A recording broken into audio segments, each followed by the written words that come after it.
but stream should be up and running.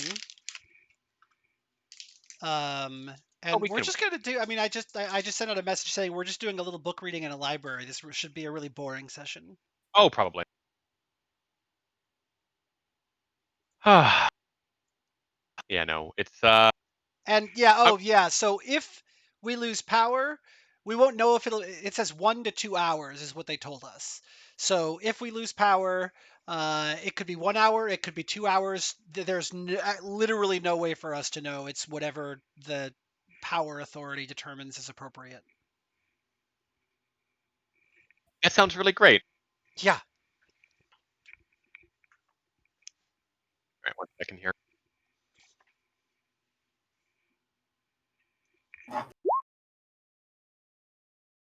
Oh, Claire, no! Your only good roll. Oh, why did you waste that? We Yeah, need why is that. Claire? Yeah, Claire. What is going on now? And then you'll complain all combat why you miss all the time. It's because of shit like this. He had 2 rolls above a 20. I don't know if that's above a 10. I don't know if that's him. I'm sorry, I'm back with somebody rolling for me. He's hired he grabbed someone off the street. I need you to click buttons for me. Yeah, I'll try the 100. See, oh jeez. The way I just honestly, roll if right we now, thought that could work, I wouldn't mind chipping in to fund that person. I should just roll like this going forward because that's pretty much my rolls. I roll a D1. All right. You say that, Ash, but if we started doing some calculations on damage per combat, I don't think anyone would be surprised on who's winning.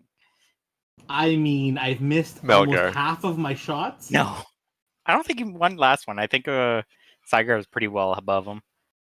I think Saigar kept kill stealing. I do keep in mind I do miss on average about 40 to 45% of my second shot, so.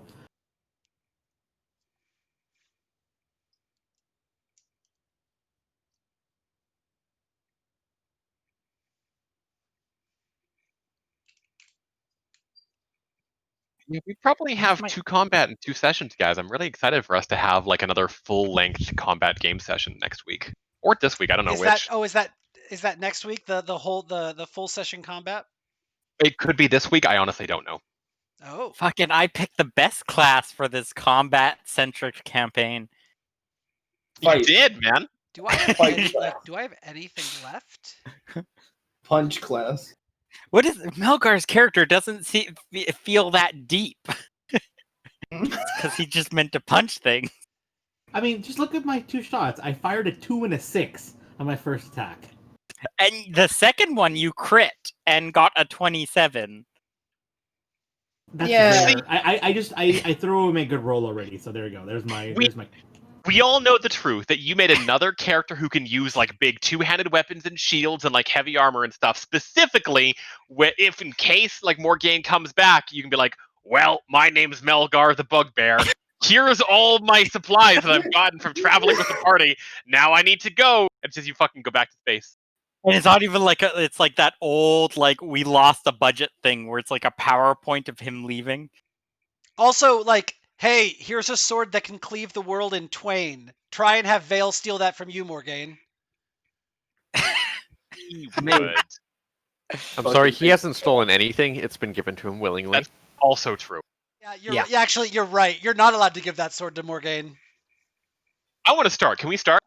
Yeah, Josh is just getting our food, but we've got housekeeping to do. So no, it's okay. We can fucking guy. We can start our housekeeping stuff.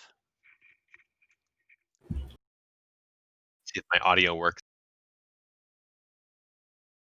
You think I would have a recap section in my my tunes list by now? But the answer is, of course, no.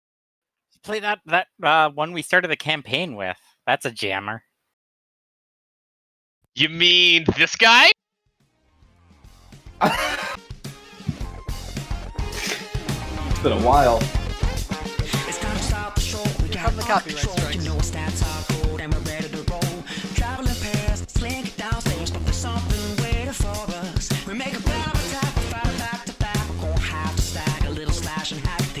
enemy, follow dexterity. Wait until they hear the chorus.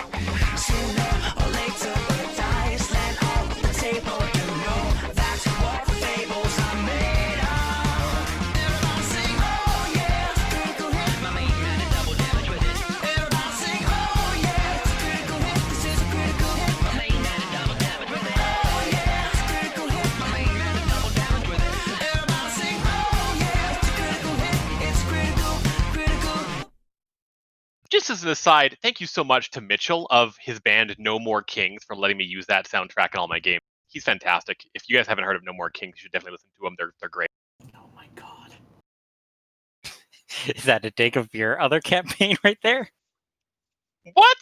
What do you mean? Nothing. Okay. See if this is not too over the top.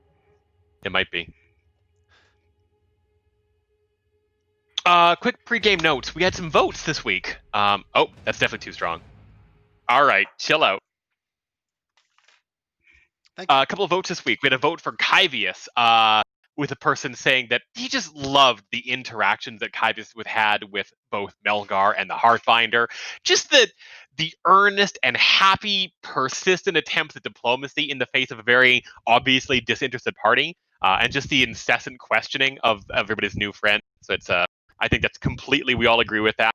I think Kaz felt a little like, oh, I hope this character's not too unfun for the party from being a big fucking stumbling block, and I don't think anybody feels that way, which is always good to see. A couple votes that we had for Glad. One of them was like a very short way of saying this one. There was a full paragraph that I want to read. But Hewitt's not here, so he'll have to see it on the recap. And here. He's here. oh, He's here. hello! Sorry, he's back. I can't. Hi. I don't have your screen turned on. I've got too many icons at the bottom of my screen today. And it said, Glad really deserves this vote, just for a combination of like last session and also the one before that. Because there's a lot of D&D stereotypes, and they all exist for good reason. But like the prim, proper, pompous, from a noble background or just from wealth and fortune, that's a really common stereotype. But goddamn if Galadriel doesn't capture the mystique and allure of that entire background wholesale and then some. So just well-deserving of an entire word from the Brave Lands culture. He has charmed their people, their leader. He saved one of their people's own souls as it careened down from the sky, and he topped it off with the sickest ending to a skill challenge that we have had in the game just yet. And I couldn't agree with any of that less. He is a terrible character, and I want him to stop using his powers immediately and come back as a rogue or something instead. I have been looking at your level 11 and onward powers, Galadriel. I do not like any of them. It has to stop. And then the last one that I think is really noteworthy is one for Claire, which is it's so suiting that Eerie worships just the god of randomness, and then uses the randomness for like the big, huge, important selection. Because, and I quote, "Who the fuck leaves shit like that up to chance? You know who? Hardcore RPers do," and just pass them up, Eerie. Which again, I totally agree with. That's fantastic. Some people don't fuck around in combat. Some people don't fuck around in RP. True. We've come a long way from Zect Quest 1, where Claire not RPing has been left behind. The frost on your face is basically a blessing, because the numbness has just long robbed you of the feeling of the stabbing pins and needles from the endless chill. You have been dragging your darkened shadows across these purling wastes, taking turns changing who leads the group in a straight line. Like birds flying in formation to warmer climates, only by trudging through the knee-high footsteps of the person before you can you find enough strength to carry on for hours, for days of just eternal, non-stop whiteness. And your path is like a scar cutting through the untamed wild.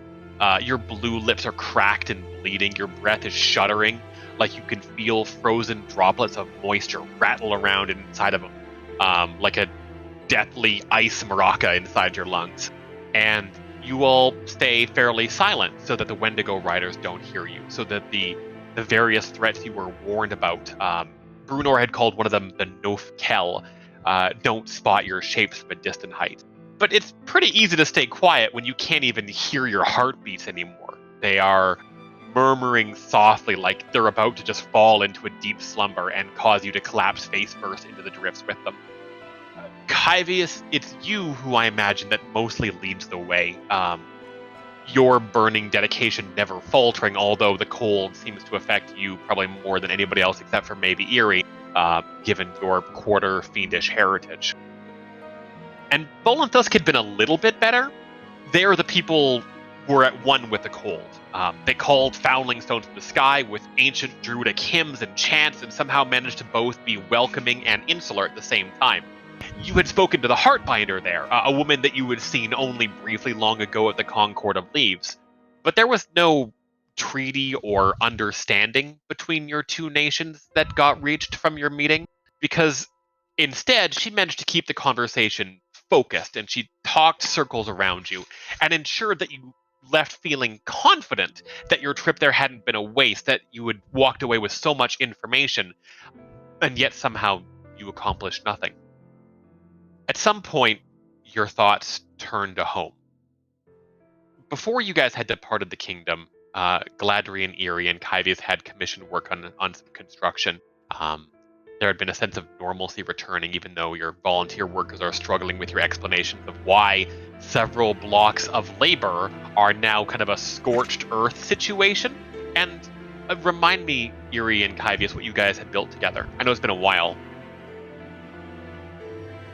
I Well, believe the decision, correct me if I'm wrong, was temple? yeah, it was a temple. Since we had Okay. no other opinions. And it was a temple to whom? If possible, I would like to have two options. One that I would have handled just myself, if possible. So just like a normal temple to Valen in the city that for the people. If Kyvius and Galad want to describe that one for that, however they would want to deal with that. Okay. Kyvius ain't religious, so unless you want like the stock temple out of the catalog, somebody else better talk. I guess Eerie, that's up to you then, man. Okay, well, probably just something rather simple, just stone walls, maybe some kind of some light stained glass work, just trying to depict bits of history from the Orderlands and the journey here. I mean, our patron deity doesn't really have an established sect or practice or colors or anything else, right? Like isn't it unusual?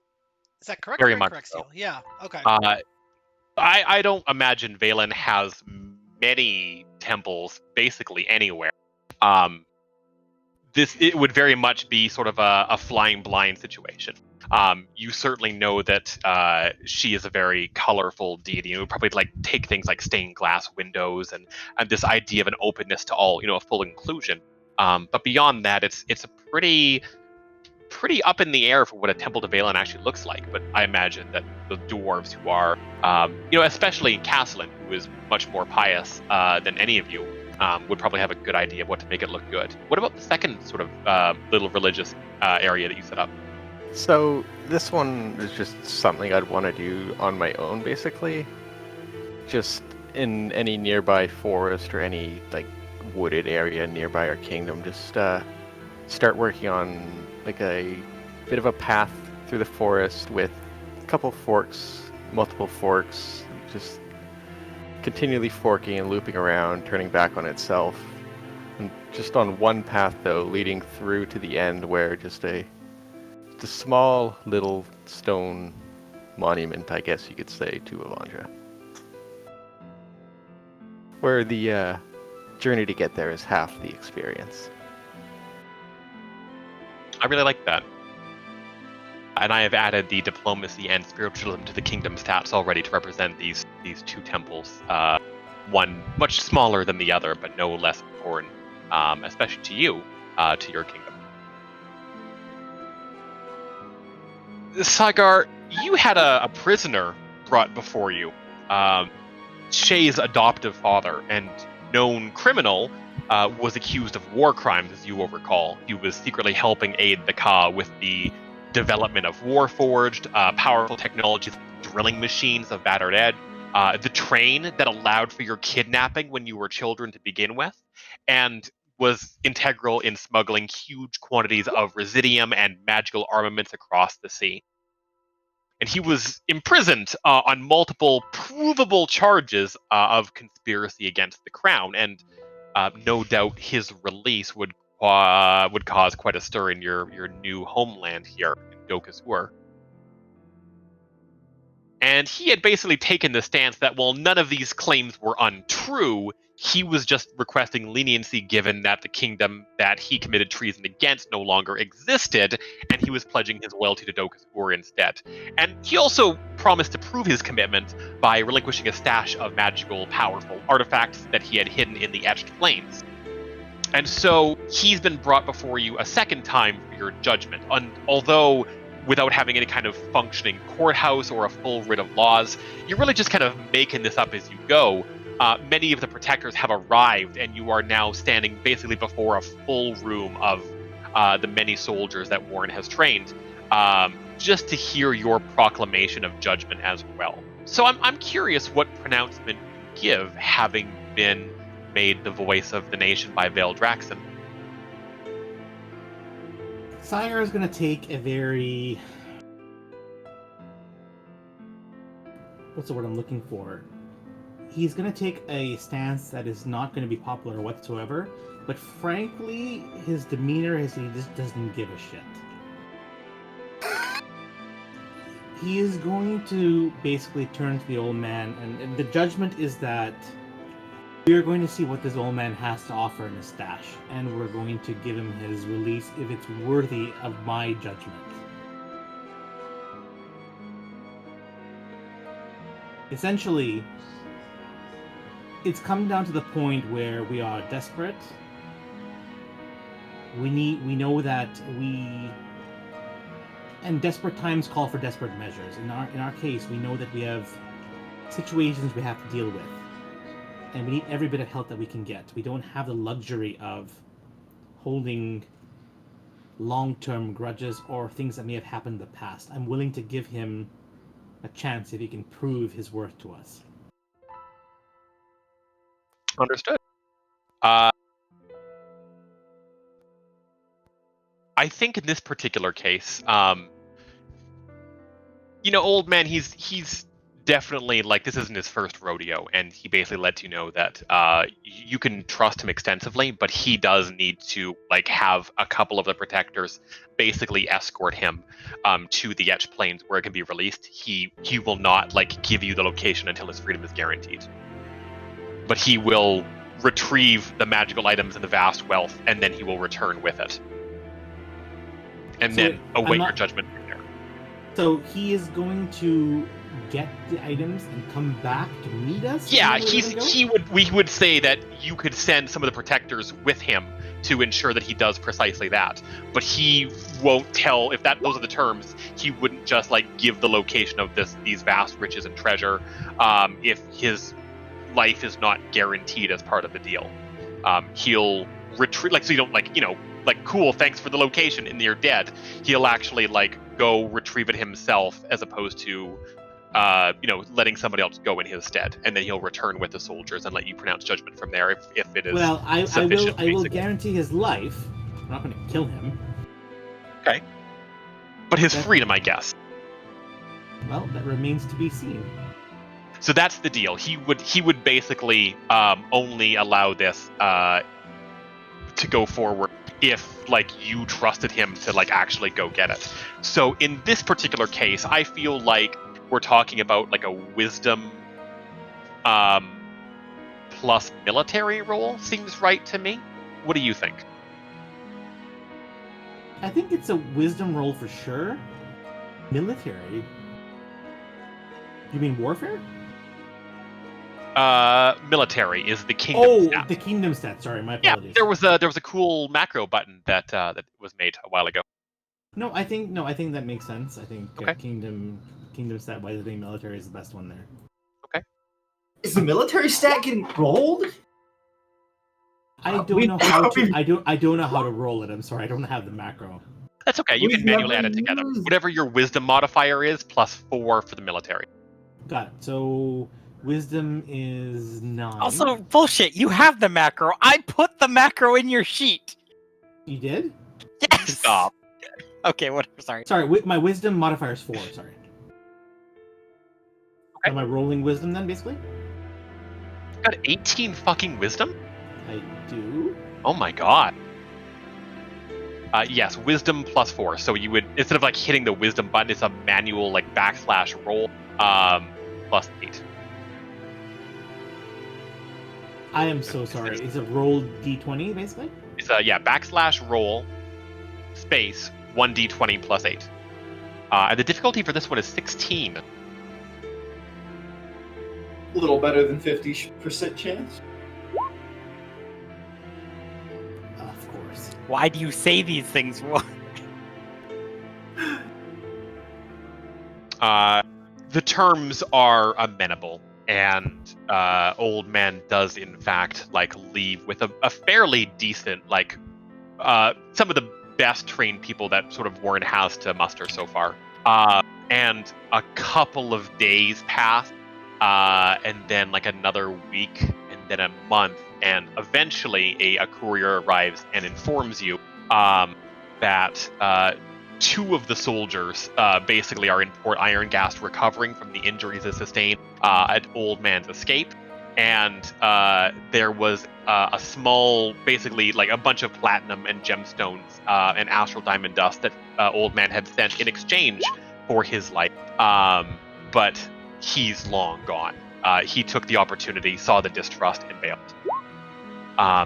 Your loyalty for the kingdom takes a severe hit at your mismanagement of the fact that you would trust a criminal to kind of make good on his word when he was a proven criminal, and you lose a couple of sort of trained soldiers in whatever attack that he had orchestrated on them when arriving at his sort of like secondary location. But the wealth from the Old Man, just as a courtesy almost, does certainly help soften the blow somewhat, although whatever magic items he possessed, if that was even true, will never be found out. And Ooh. Kaz, if you got a second, would you modify the sheet? Yep. And not to just leave it there, when you do find out that this has occurred, what final decision do you make? If we find him, I will kill him myself. Okay.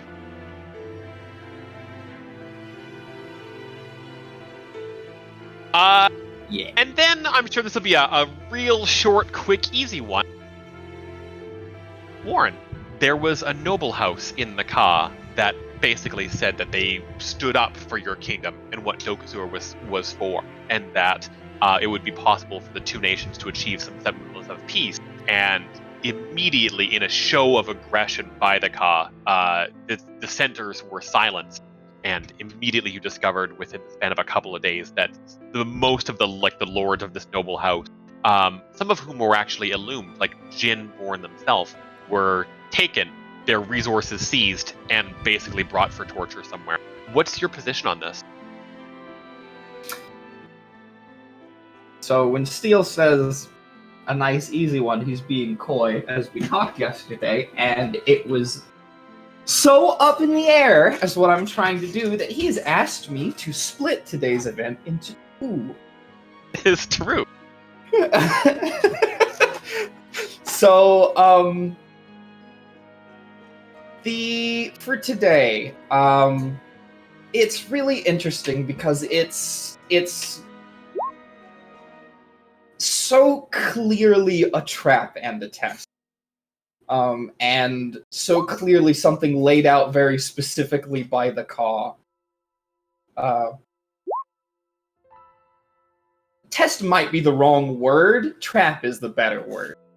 And I think the interesting thing is that if you can imagine I don't want to say meeting, but like in the middle of Warren talking to his soldiers and the protectors about the Ka, where he's talking about how the way that the Ka operate, is that they predict they don't predict the future, but they see the threads of fate. They can read what plans you already know. So it's a setup in that they're assuming we're going to make plans, and they'll be able to react to them as they're being made.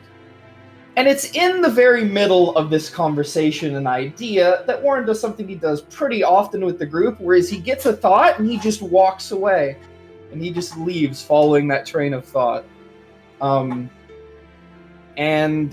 think this is going to be relatively short for the solution today, because there are a lot of people in the kingdom that we could draw some information from, ask about. Like, we could talk to Karna's group about where these guys are being, where it's most likely that they're being held, or what is normally done in these sorts of situations.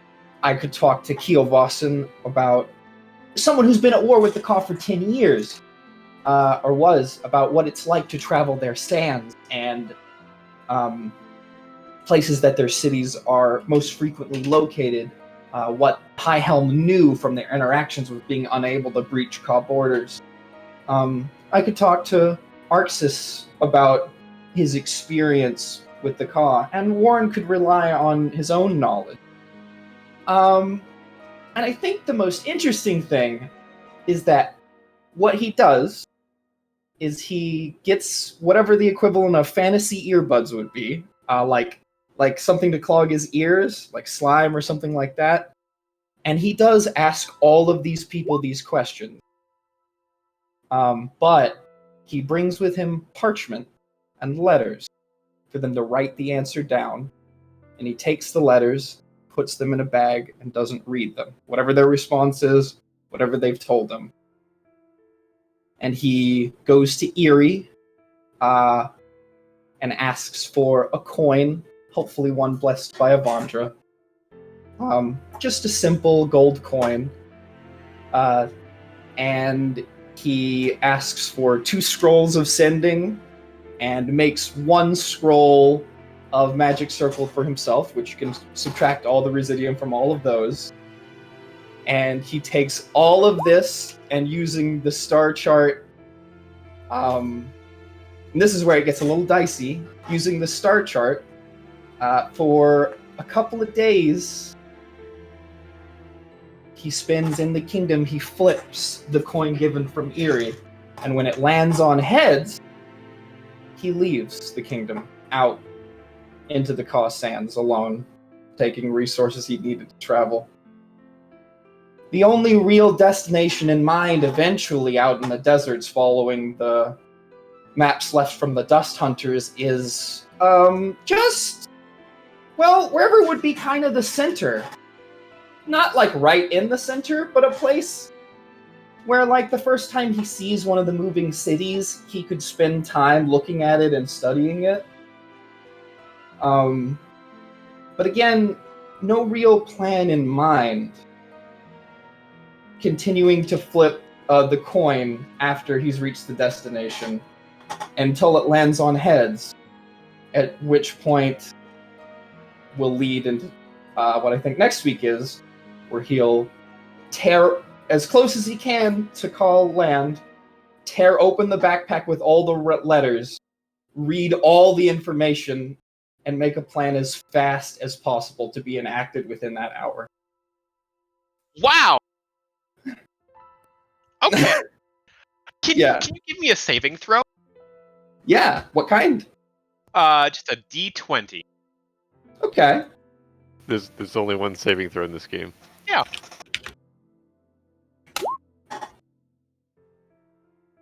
5. Cool. We will pick up on that next week. Or in a couple of weeks, maybe, we'll see. Is there nothing you want me to add to that one? There's nothing that I want to add. I enjoy all of that. I have nothing that I actually have to say to any of that. That's fascinating and interesting.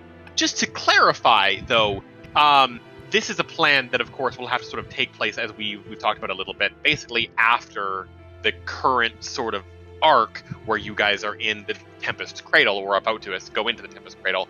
And I want to just make sure that I fully understand that your plan is for Warren to go into the Ka alone. I don't know.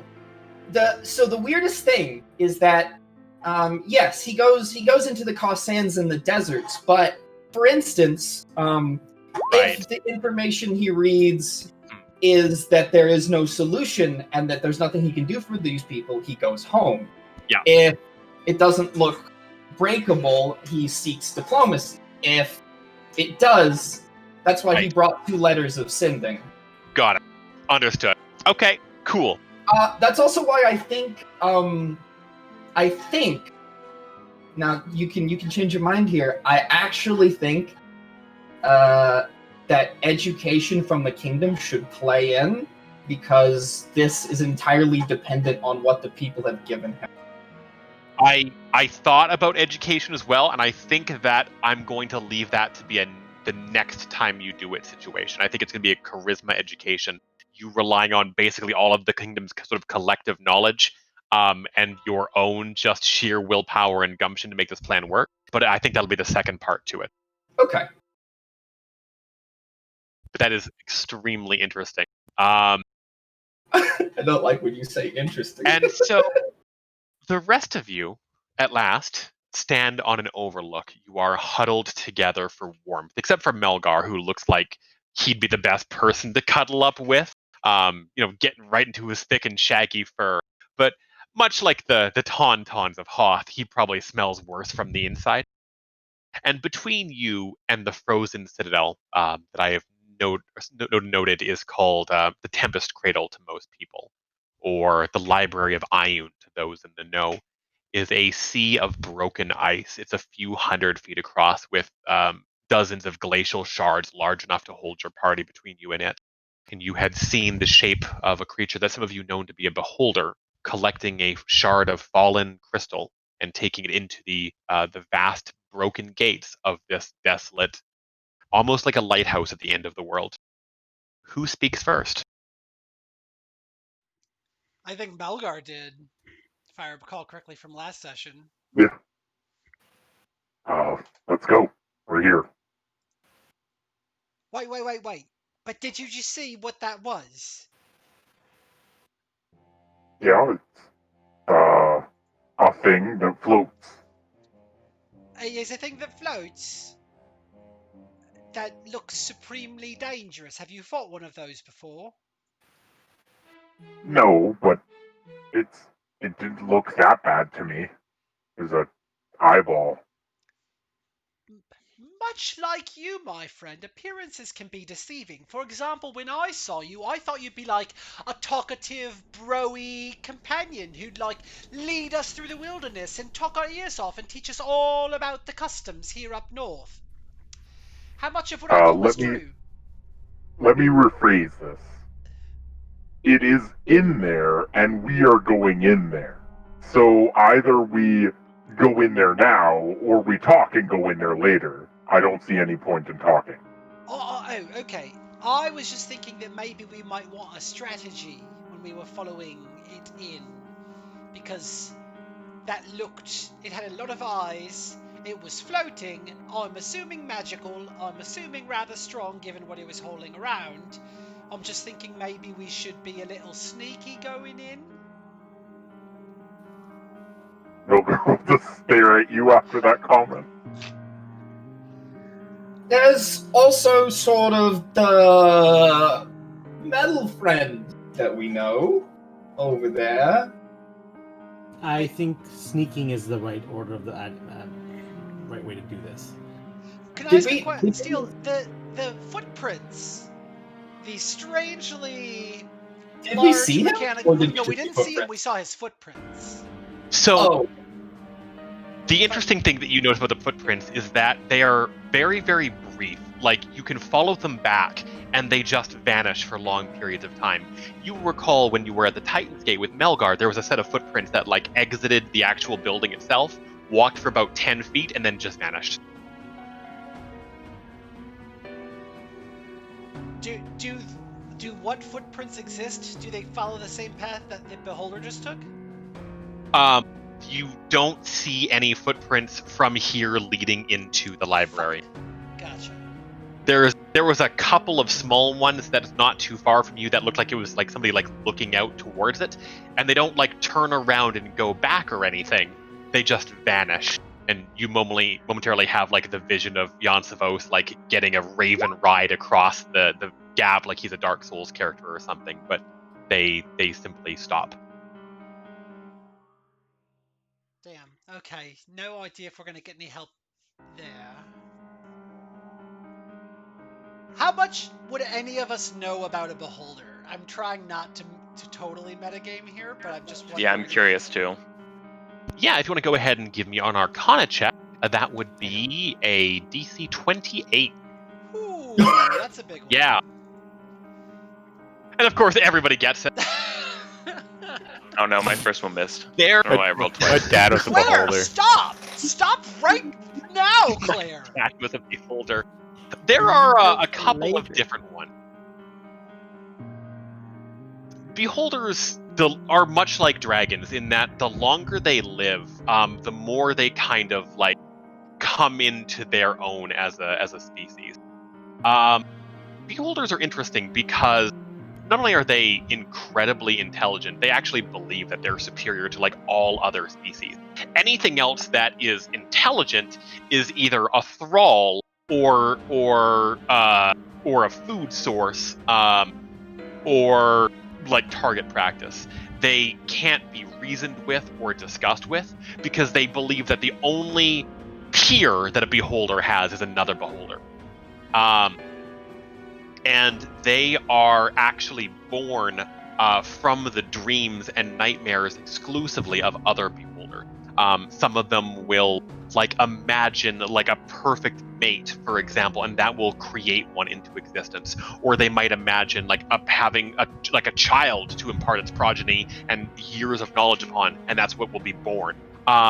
And as a result, beholders can take almost any form, although being the incredibly vain and powerful creatures that they are, they tend to think that their current form, that of a giant beach ball with a bunch of little eye stalks popping out of it, is the ideal form already. They like what they are. And most beholders are very solitary. They have so much like xenophobia and paranoia that they try to stay as far away from other people as possible. They are not inherently like the kind of creatures to hunt you down and kill anybody. But if you do ever wind up in conflict with one, the main thing that you have to be afraid of is that beholders have an extremely unique ability to just end magic. Their central eye that exists in their chest produces this constant field of what scholars have just referred to as anti-magic that just negates even the strongest spellcasters in existence. So given that we do know this is what I would be relaying to Melgar about the creature that we just saw going inside. And of course, he wouldn't give a shit. But so Kybius would keep trying to make him give a shit. Well, does anyone have a bouquet of flowers, perhaps? We could blow the pollen in its eye and make it irritated. Or I could, just fire an arrow into its eye. That could work also. Not as fun as your idea, though, Galad. Not The high funny, but held I'm one practical. speaks probably the most sense.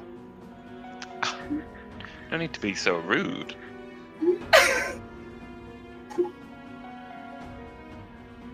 I mean, he's got a lot of little eyes. He's going to be hard to sneak up on.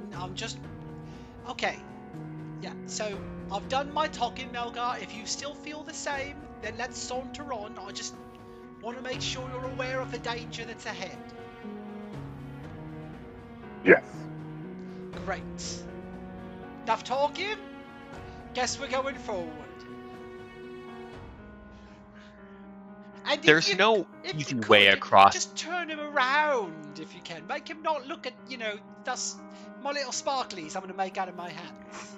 I'm gonna hit him with this axe, Yeah, that's and then good he's too. doing that Yeah, until I can. I'm sure that'll be just fine. Everything's fine. Be sure to ask him a lot of questions.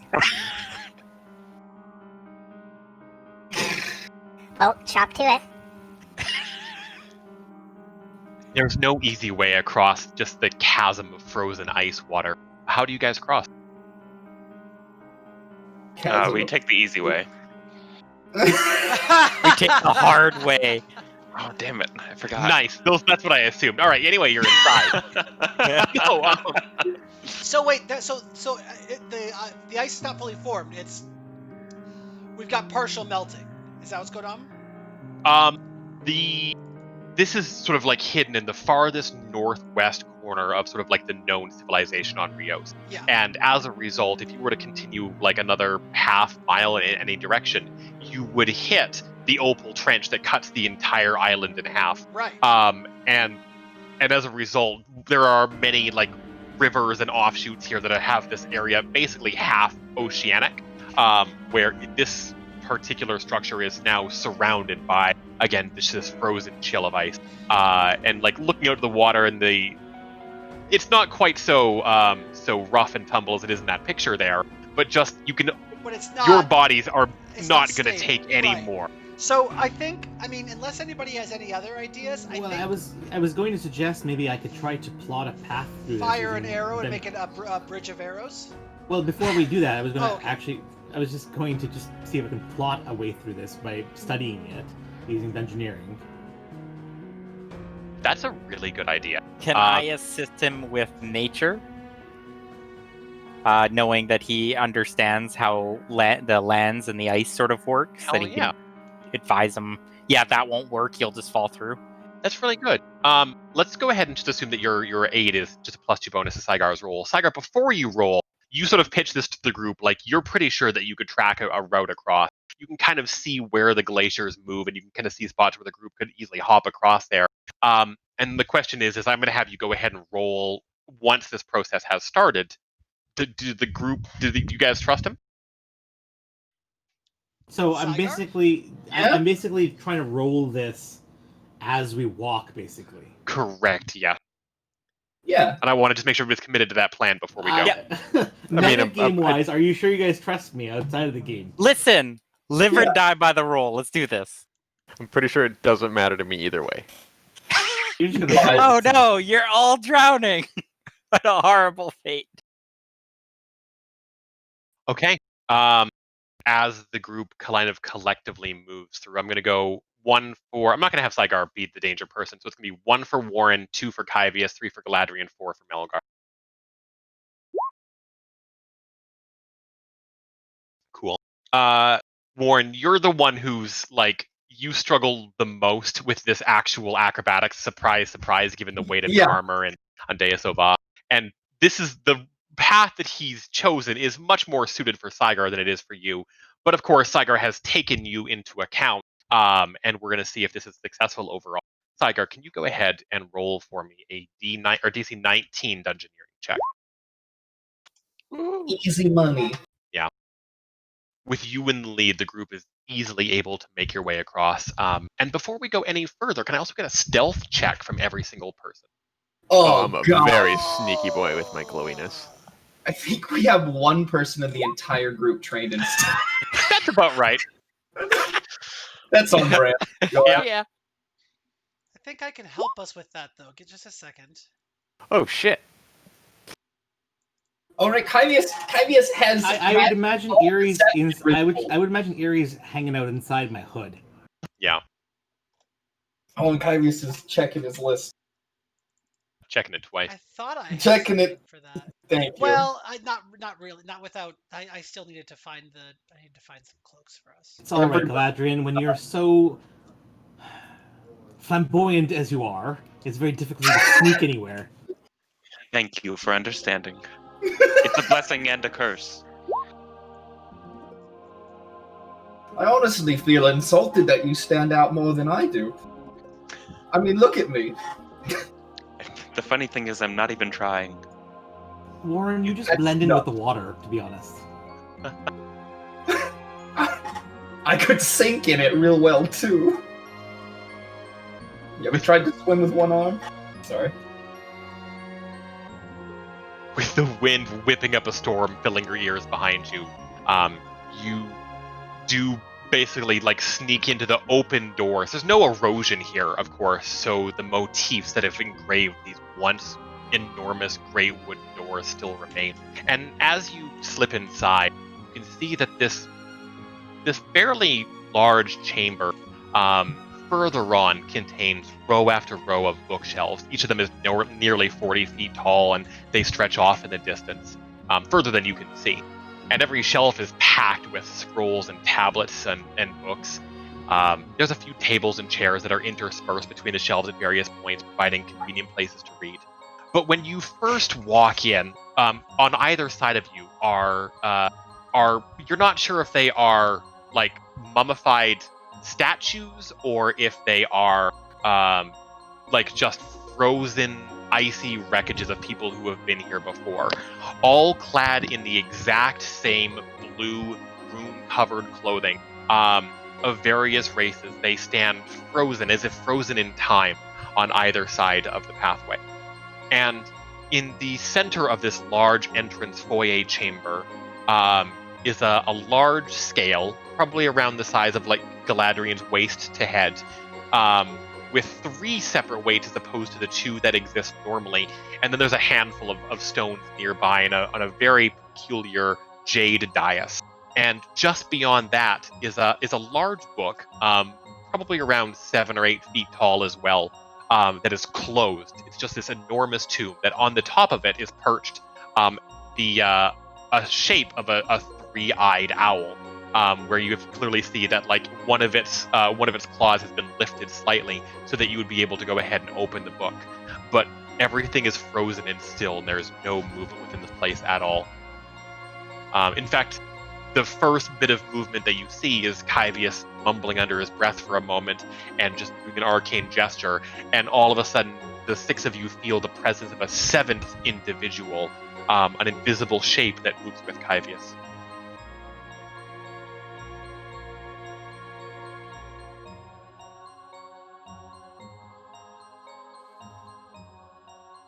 What is Don't- that? Is it don't at least worry. warmer in here? Don't worry about it. I just brought a helper along. Is it at least a little bit warmer in here compared to outside? Yeah, good It's- question. It's a little bit warmer, but not significantly. Is it enough to take a quick short rest to heal back our HP? You can use healing surges, Yes. but you wouldn't really be able to take a long rest in here without No, not Fred. a long rest. A short, Yeah. like a 5-minute rest. Yes, absolutely. The blue-robed people, are they like recognizable as something? You could roll Knowledge Arcana for me.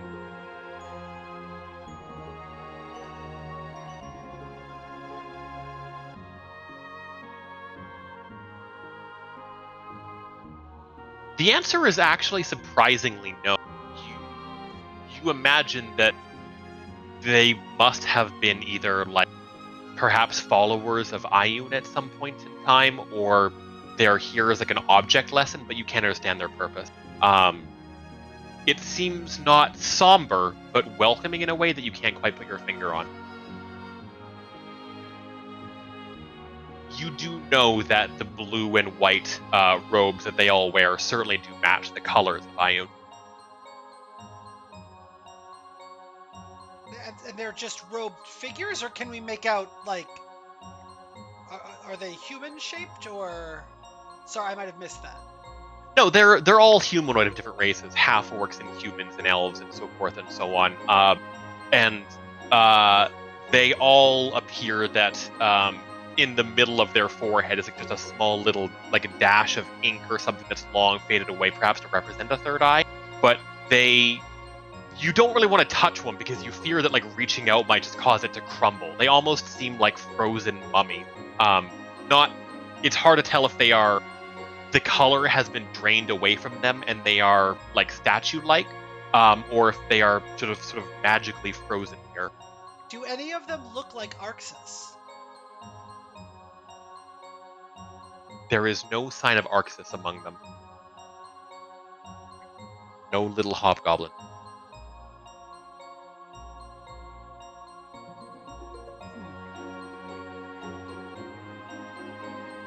Further on, past the enormous book and the scales that sit fairly undisturbed upon the table, and like the owl statue that peers down at all of you, again, of course, unblinkingly, unmovingly, are a couple paths that lead further on into the library itself. Oh, I wanna. Can I see what's written in the book? It's quite large. How do you open it? So it was closed. It wasn't open and frozen. Oh, it's closed. It is closed, yes. Okay. And is it like up, elevated out of the air? No, it's actually set in such a way that it's clear that like the goal is if you wanted to come open it and read it, the owl is definitely welcoming you and inviting you to do so. Perfect. It is it's set up against the ground, like it's sort of like you might expect like a big centerpiece in a front foyer, and that's what this looks like it is. All right, so like Well, I'd just be like going like right with Erie and like looking at it, and then I'd be like, help us out a little bit here. Just open it to the first page. And would opening it weigh less than 100 pounds? Yes, So does it open? it does very, very easily. Your unseen servant goes over and takes the cover and draws it off to the side. And on the left front page is you can see very clearly a single, like in large Comic Sans font, for lack of a better word, is like a once upon a time there was a bullywug. It just that's what it says, or a tribe of bullywugs in just big happy common letters. And on the right hand side there is a huge picture that shows like a child's drawing almost, that shows this happy tribe of bullywugs, these frog people with spears and what have you. And then on the left hand side, underneath where it's written in common, the rest of the page, and the reason that the book was made so huge, you can see that line has been translated into dozens of other languages. Every language that any of you speak is where it's written on the left hand side. And as you turn the pages of this book, it's very clearly like a children's proverb. It's a very simple, basic story. It's about a tribe of bullywugs who one day decide that they capture a princess, and they're going to ransom her back to the kingdom that she's from for enough money to survive their fear that someday their little their little mud shack place is going to flood. And one of the bullywugs who is made fun of because he's not as vicious and violent as the rest, he likes to learn and solve problems in creative ways, objects to this. And when they kidnap the princess, this little bullywug spends a lot of time with her, and the princess teaches him how to read, and the bullywug brings her books, and eventually over the time the two of them form a friendship, and the bullywug learns to read poetry and learns about sea travel and about pirates, which are his favorite stories, and you know, just has this wealth of knowledge available to him. And one day, before schedule, before they ever get the message back from the kingdom, the flood does happen. And as the bullywugs are panicking and preparing to die, this one little bullywug, who of course has now been educated, convinces them as this cunning orator, and stands up and insists that they need to let the princess go and rescue themselves and work together under his guidance. And only because he is so educated and wise now from all of his learning and knowledge that they agree to do so. And he instructs them to build rafts and little boats the way that he had read in the stories and had learned about from his love of like these pirate novels. And they in fact do, and the entire civilization like gets on back of these little rafts and sails off to like the main kingdom itself. And the story ends, the very last page, with this little bullywug who has saved his people with his wisdom now, and all of his book smarts and learning, walking off hand in hand with his princess towards the kingdom in the distance, leaving this life of thuggish brutality with his tribe behind. And on this very last page, the face of this beautiful princess has been torn away. you get the very distinct impression, Warren, with your stupid, ridiculous perception, that at some point in time there was a sharp object that was placed against the princess's cheek, and then realizing that it was already damaged, just finished the job and ripped her face off.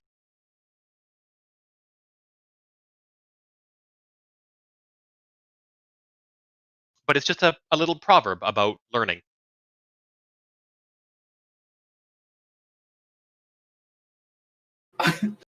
I kind of, I kind of love that. I don't know if this is a selling point for knowledge or for Ayun, but I kind of love that the message is if you learn a lot, you'll solve all your problems and get the ladies.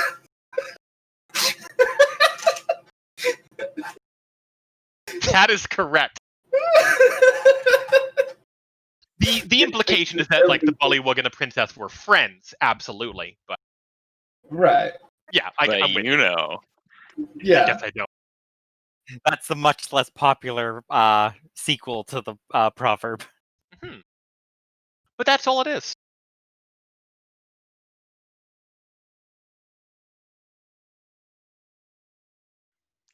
I don't for a second believe that's all it is, but I don't know what it is. I don't know. People around books long enough, I don't know, get weird. What do you think, Melgar? It's not what I'm looking for.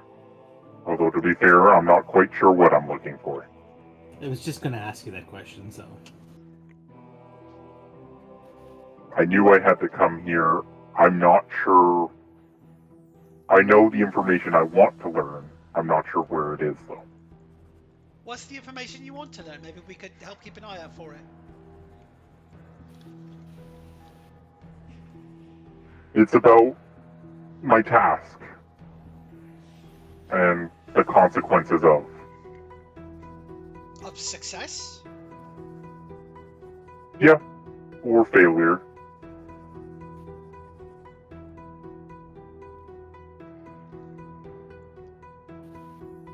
There's been many that have wielded this before that have gotten here and then gave up their journey. Oh! They gave up their journey once they came to this library. Yes, Oh, that's... but not after damaging themselves. Or not before damaging themselves. I could maybe see that. I mean, in our travels, we've certainly had our entire worldviews challenged a few times. I can see how that could break someone, depending on what it is.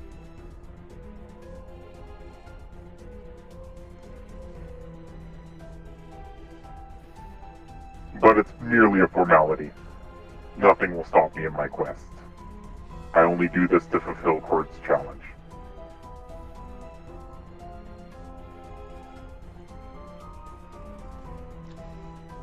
You think he likes books? Cord doesn't seem like the reading type. Yeah. That's what I was thinking. You think he would like them if you, challenged him to a reading contest? Then he... Oh, that might do it, yeah.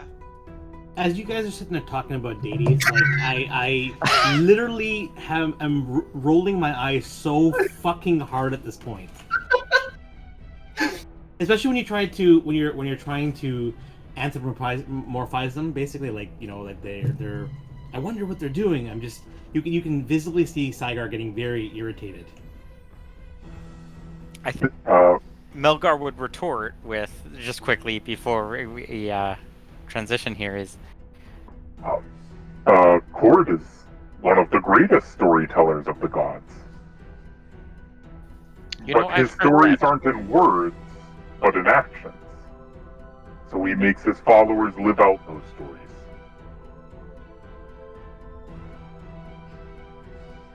So, Yeah. not one for reading. You don't really need words. One of the visions I had was of him splitting the island in half. That doesn't need to be put to paper. And yet, So, Cord's okay. challenge involves coming to this library, so there must be some kind of respect for the written word.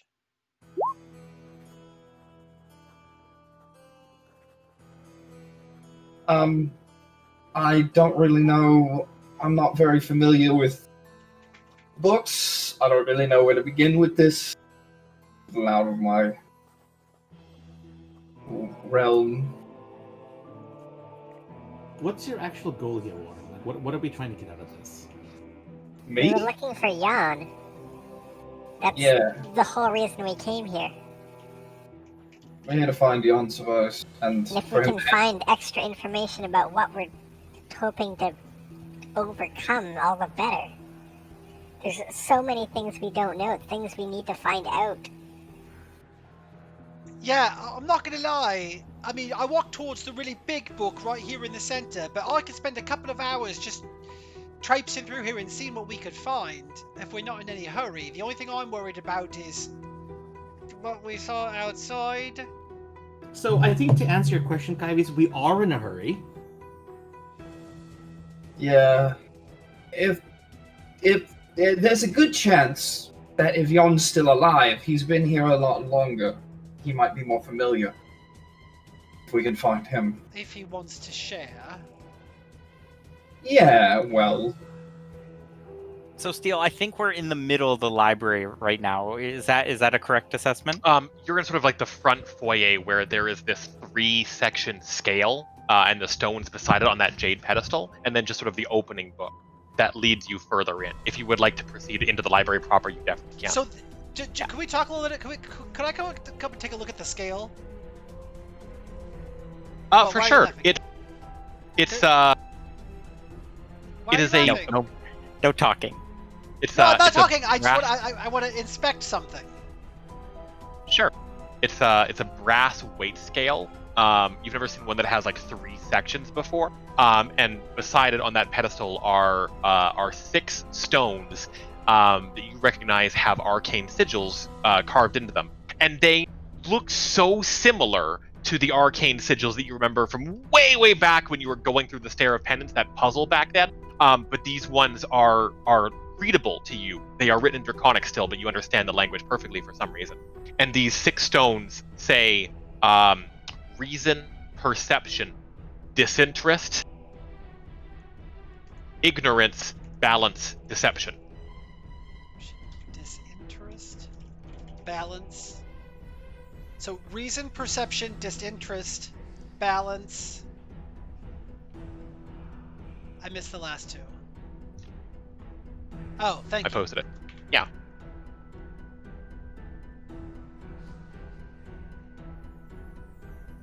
And the scale has 3 sections. It does.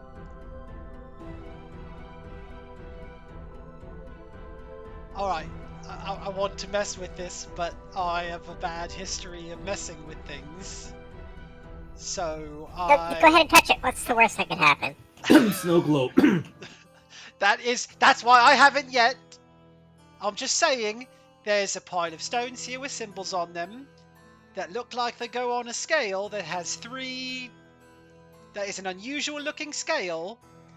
I don't know if it means anything, but it just looks rather interesting to me. But I will not be the one to decide if I should play with it, even though I really want to.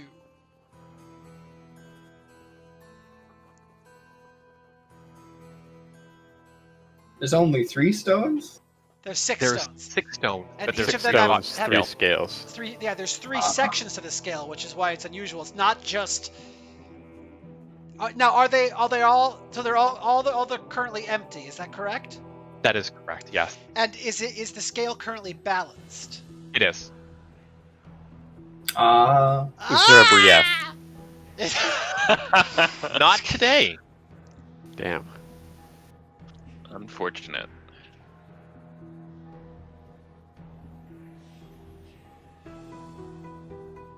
I don't know if this will help us. I know I'm not the first one. You'd expect to say that.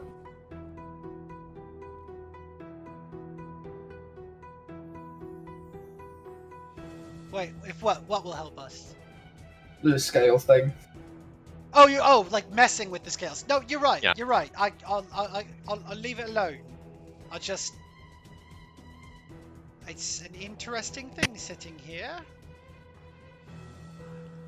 And we may walk on, but I'm gonna think about that scale for a while. Okay. I think we're entering the library, I believe. Fantastic.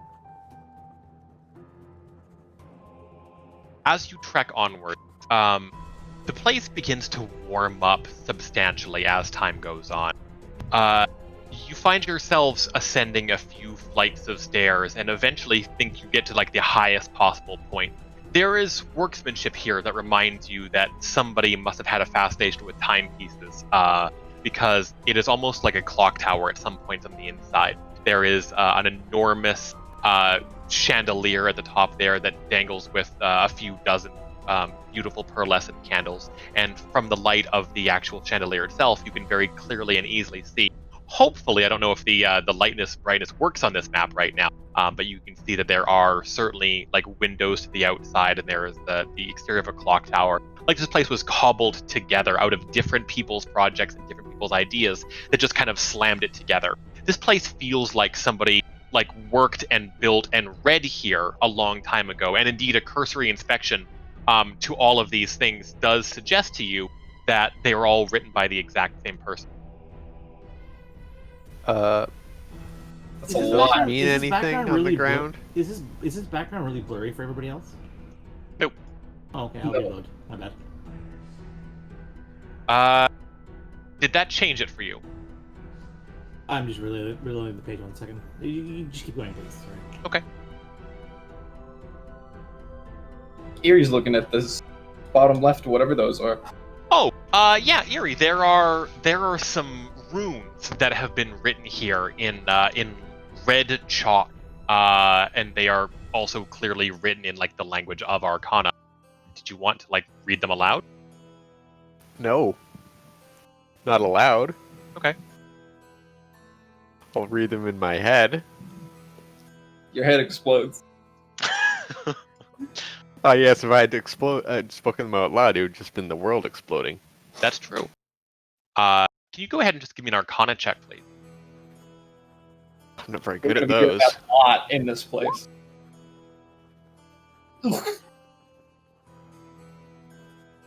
You can't really make out what they actually are when you are sort of just like going through it mentally. Like certainly you could like read aloud the spell on the runes themselves to see what it does, but you aren't familiar with the actual ritual. That's my favorite bait I've ever heard. Do it, Erie. Do it. Do it, Erie. Yeah, You he'll know do you it. He'll want- Looking I'll over start at muttering the mar- first couple looking over words. At the marks, do they look new or old? Erie's They look saying it out extremely loud. new. They look extremely new. Yes. Like within the last week. Kyvius and Erie, as you sort of like huddle around and take a look at this, Erie, as you start speaking the words, they begin to glow with like a red hot light, and the ritual begins. You continue? Yeah, I'll continue. Okay. As you basically finish the last syllable, the ground begins to vibrate and shake, and all of a sudden there is a massive fiery explosion that just blasts both of you backwards. As the explosive runes ritual just detonate outward and blast both of you. I don't think 16 hits either of your reflex, but you both just go fucking flying backwards, taking 15 points of fire damage as the runes just detonate and destroy some of the floorboards. So, what did you both learn? What? I did. Hold on. Don't you dare pin this on me. I didn't play with the scale. What did what did the runes say? Well, here, let me repeat it for you. I don't know what you're talking about. I learned some new runes. Rune said this message will explode at the end of the sentence. That's Why? correct, yes. Why did someone scratch some exploding ruins on the floor within the past week?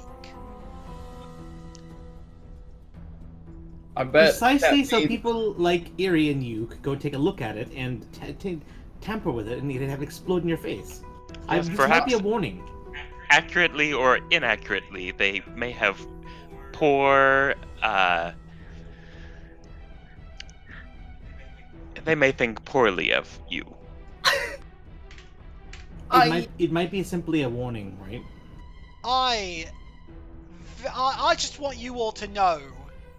You were in the explosion that makes you complicit. Oh my god. Hey, if For I all we can... know, they could be tiefling exploding runes.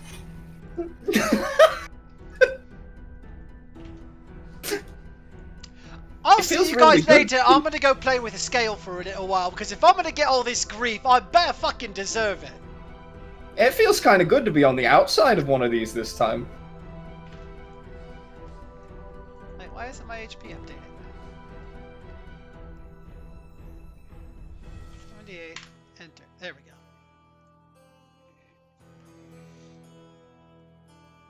Oh, did you account for the fire resist? Oh, I did not. Well, I didn't Don't take any forget. fucking damage. Never mind. Okay, I just moved 5 feet and I see something steel. No, I know. Okay, just making sure. I won't move any further. He was just not talking and moving up the stairs. Yeah. Melgar, as you make your way to the upper levels, you do in fact see it's not huge. Like the beholder that they were so worried about appears before you. It is roughly the size as you. It has a single large red eye in the center of its body, and about a dozen small little appendages flailing around.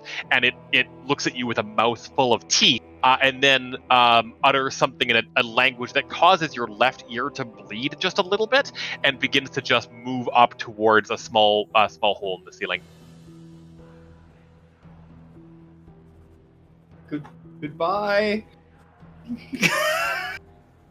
Well, at least it knew to flee. Did we see this happen, or was this too far away? It was just Melgar. Yeah, it's just Melgar. Okay. You kind of they looked at each other for a split second, and then like it slowly just sort of did like drift and hover away as Melgar just gave it a look.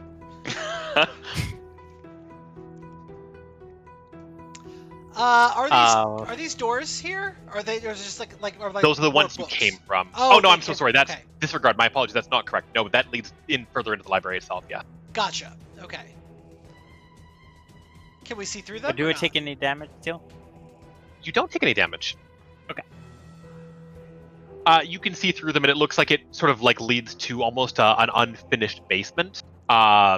With again more books, but this time there's like lots of cobwebs and also like storage supplies and stuff down there. Lots of unfinished and untouched parchment. Okay. Is this lamp actually on? I guess there's lights. There's lights everywhere. These are because that's why there's. So are these all lit by candle or something else? But these all look like they are lit from some other exterior source. Okay.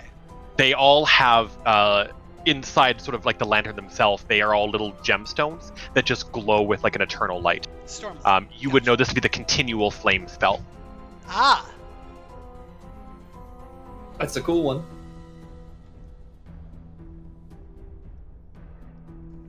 Excuse me. Alright, I guess. Like, I'm gonna, like, longingly look at the spines of the books as I'm walking by them. Anything interesting catch my eye? They are all written in, like, a language you don't really know, and they all look like they're fucking gibberish. They're all mad ravings, mostly.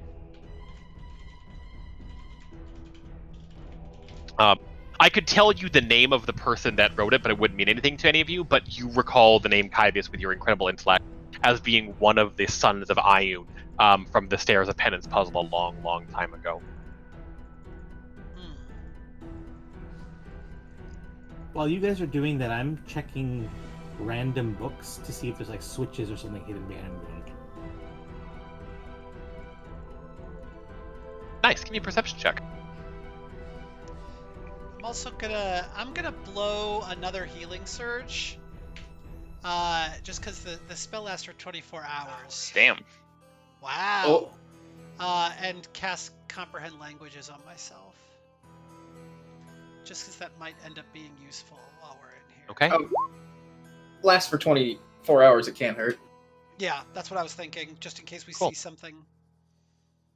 Your vision swims for a brief second, Cavius, and you can now read like any of the fucking books in here if you would like, and they are all long treatises on the most bizarre subjects imaginable. It's all like mathematics or like the concept of like time and physics in a way that doesn't really make sense to most people. It's all incredibly advanced. And Saigar, even though there's no like secret switches here or doors or anything as far as you can find, after some preliminary investigation, you discover a couple of things.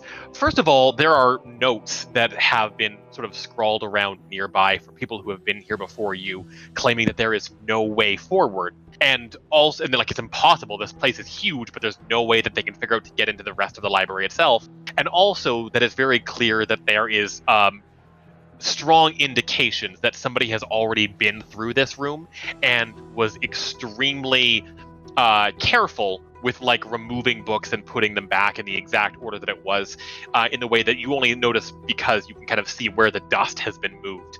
And sort of tracing the interests of the person who was in the library before you, it is all clearly on the matters of life and death and rebirth and the Feywild. That'd be our boy. The Feywild's new. Yeah, the Feywild's a red herring in that, if that's Yeah, true. the Feywild's new, but the rest is fucking him. Is there a parting between these two bookcases here, as it appears? Not really. It leads out to like you could take a look at the actual like the clock face itself, but it's not a substantial one. No. Okay. I couldn't But figure out a good way to have there's that. nothing behind the clock face there that I can visibly see from where I'm standing. Okay. There's not. It doesn't even lead to like the outside. It really does. You get the strong impression that like imagine 7 or 8 like towers or buildings that were built separately and then slammed together by Javi's transposition ritual. It feels like this conglomerate, the Tempest Cradle or the library, was different projects by different people that just kind of like wound up occupying the same physical space. Okay. And I'm assuming that that little friend disappeared into a hole, but because it was in the darkness, I didn't see exactly where it wriggled to. You can see that there are like tiny little holes that lead like up into the roof further on, so almost the outside. But you wouldn't be able to like follow it really. Is And this Saigar, do anything? you say anything about what you notice? Yeah, It's not. Well, I couldn't like get the coloration quite right. It was gonna be like a beam of light, but I fucking bailed at the last second. I do tell you guys that I noticed that there's a clear order of books and stuff that has been taken out. So Kyvius would say, could you point them out to me? Could you point out which books? Yep, and I do, and I'm assuming I know which one's based on the dust. Right? And so, Steele, what I'd like to do is just follow Saigar along and go to each of the books and see what kind of state that, like, how sensitive they are, and if they are like fully intact, or if they're like crumbly and old and have to be like handled with care. So I don't want to manipulate them. Or too if their much. pages have been ripped out, maybe. Yeah. It is definitely the latter. They are extremely old, and it looks like there's no like preservation on them at all. It's clear that people have gone through this before in the past, but it must have been like 50 plus years for a lot of these books, or hundreds of years for some of them. Yeah. There's other books that have been disturbed as well, like within the last 100 years. Lots of them on like the nature of the gods and chord and strength and things of that matter. One of the books that's been looked at constantly is one describing a creature called the Tarask, which looks like it has been taken out recently because the pages describe how it appears to be this immortal creature that like dies and then comes back like a decade later. And you could just imagine like the followers of Kord who have discovered this immortal, unkillable creature, and just like the pirates of Epitaph are like, let's just take a quick little peek-see. We'd get along great. A lot of these books describe places that you've never heard. They are distant lands far outside of the continent of Rios. In fact, you can't find any reference to the island or the inhabitants of people here at all. Well, that's interesting. That's fucking bad. But like, these books are ancient and weathered, and like me shoving them into a bag of holding would probably destroy them. Very much so. Yeah, so I won't, because that would be an even greater sin. Oh, sorry. Long shot for the room, just to cover something, maybe the obvious. Do any I know the floors are old and decrepit and they're crumbling, but do any have more scratches along them, along like the bookcases, probably in the middle section and where I'm at currently, than the others? That Almost is like it's been moved. That's an extremely good thought, but Saigar's perception unfortunately turned up nothing either. Okay. Did you guys want to continue on and take a peek at the basement before returning back to this room? Yeah, I was going to say, Warren just points out the list of books is definitely indicative that Yon's... Well, he's alive, so that's at least something. Well, Probably alive. Was alive. What do you make of his interest in the Feywild? I think, from what I've been given from the Feywild, if I was looking into life and death, the only place that I've ever seen repair someone's spine for no reason was related to there. That's exactly what I was thinking. Fair point. And you all guys also can create elves, so, you know...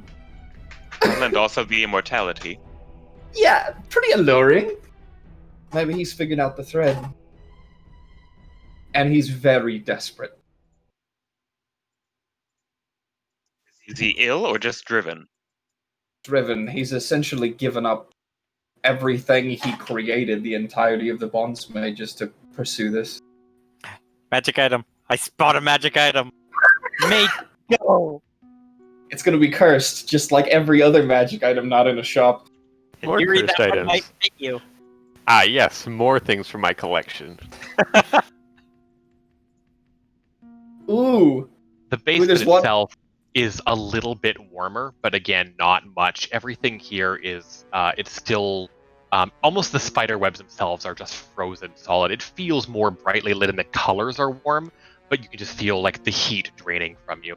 And the path sort of winds around in a way that indicates to you again that this was going to be built into something, but the creator never really got there.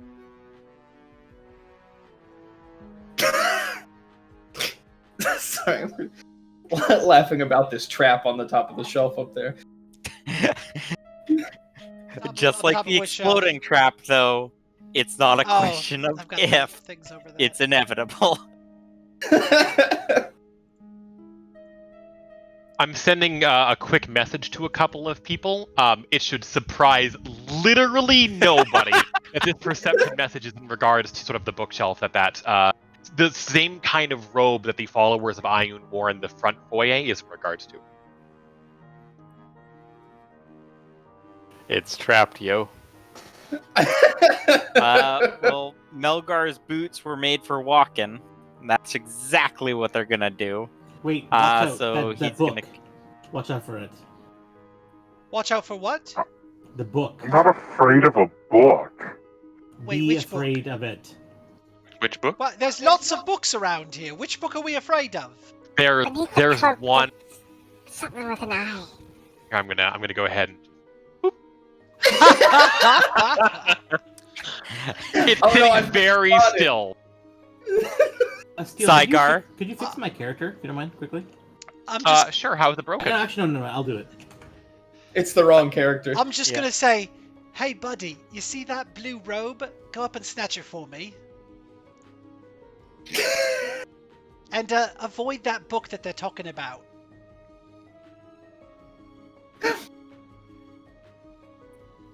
You're talking to Melgar, right? No, I'm talking to my unseen servant.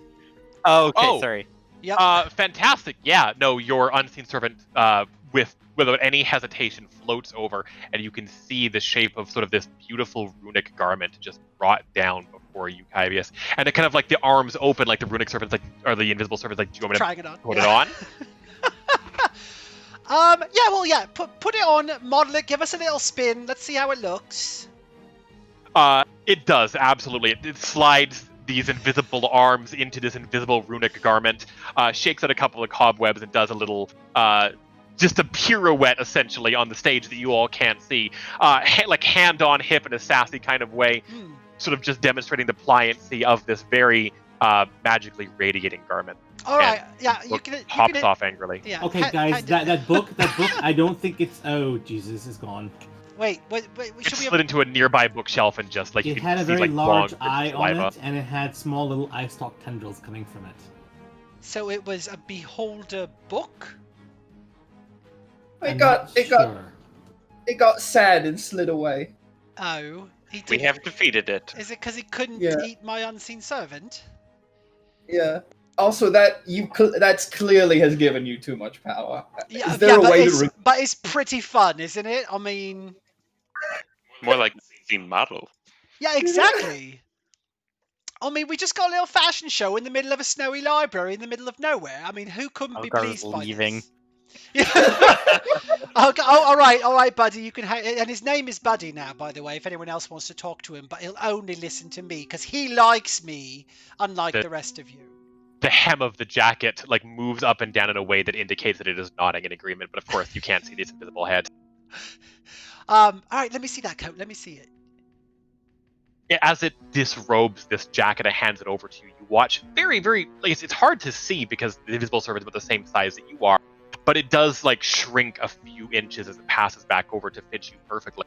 And you can tell that it's going to just fit whatever size the actual wearer is. Tank Kyvius, I guess. Right? Does anybody else dominate? Am I the only one that's... No. Okay. That's awesome. So now I try it on and hopefully don't blow up. It is technically more AC for Eerie than it is for you since you're a leather armor person. Oh, because it's cloth. That's right. So, okay. So... But it would be a +2 bonus in AC for Eerie and a +1 for you, I think. But overall, it's hard to argue who the benefits are better for. I actually don't have any leather on right now because my cloak replaced my body. So it would be +2. Wait, why would a cloak replace a body? Cloak is an X slot. Steel told me it did. No, you're still wearing the Shroud of Oblivion, which is leather armor. The Shroud of Oblivion is leather armor? Oh, I'm sorry, it's a +1 robes. You're right, my apologies. Yeah, so I'm wearing a +1 robes. That's true, you both are. My apologies. But my powers don't cause a lot of saving throws. And my dominate is a daily. So that might be better on you, Eerie. It's definitely good for both. Although temp hit points 5 at this level aren't that impactful. No, I suppose that's true. The first sentence, the real thing. The second one's more of like a nice little cherry on top. Well, okay, Eerie, what's your AC? 23. Oh, fuck you, this is mine. Sorry that you're not smart enough to have high AC. Oh my god. I'm at 19! It doesn't go up for anything. Just be smarter. Get out. Oh, the blue really clashes with your red and green attire. It's true. I'm wondering if we can't dye it. I hate to say it, but you know that it would look better on Galad. I wordlessly hand Kyvius a bottle. I wordlessly hand Kyvius a bottle of black ink. Nice. Where'd you get the black ink? Black? But black is so monotonous and oh, sorry. That's... It's just something I found in the library around here. Eerie, you think you're gonna wear your regular clothes for the rest of our journey?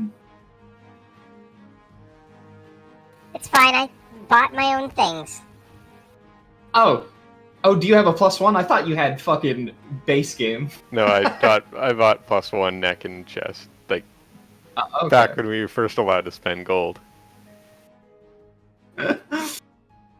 You guys should have a roll-off or something. No, he needs it more, probably.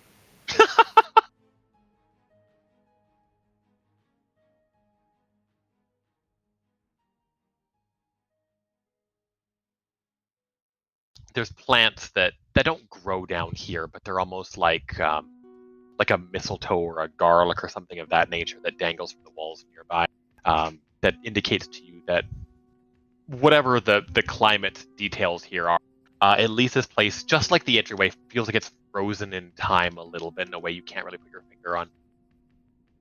They too look like they would just crumble to nothingness if touched.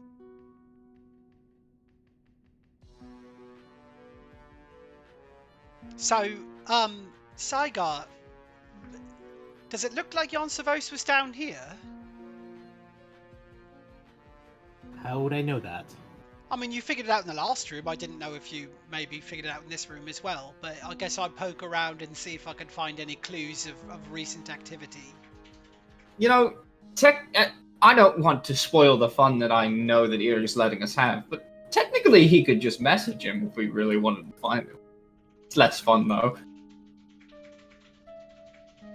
That is I'd true. imagine I'd probably do the same scan of the books that I did in the previous section.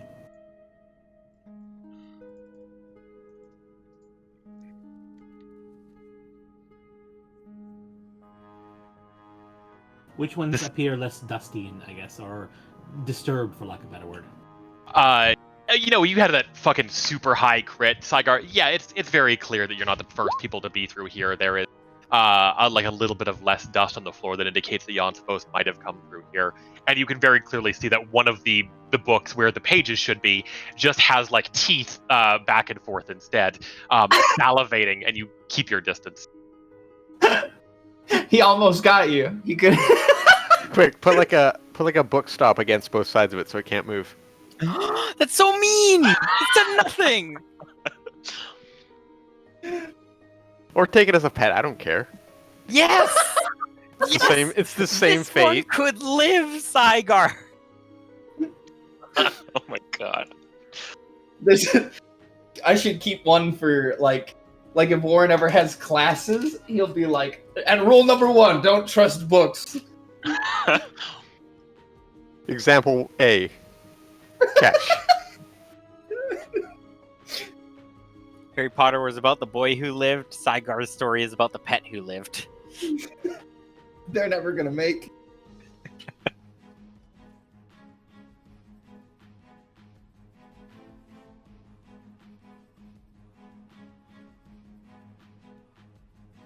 When you get to the passage at the very, very final end, it is yet another dead-end room.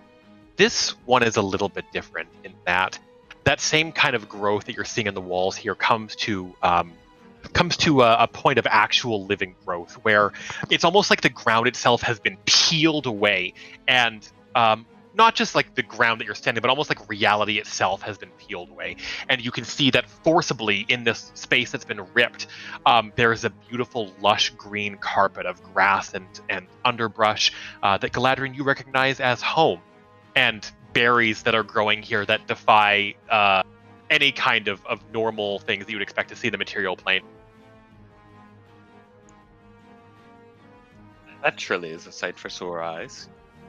Yeah, but it's very out of place, given the environment.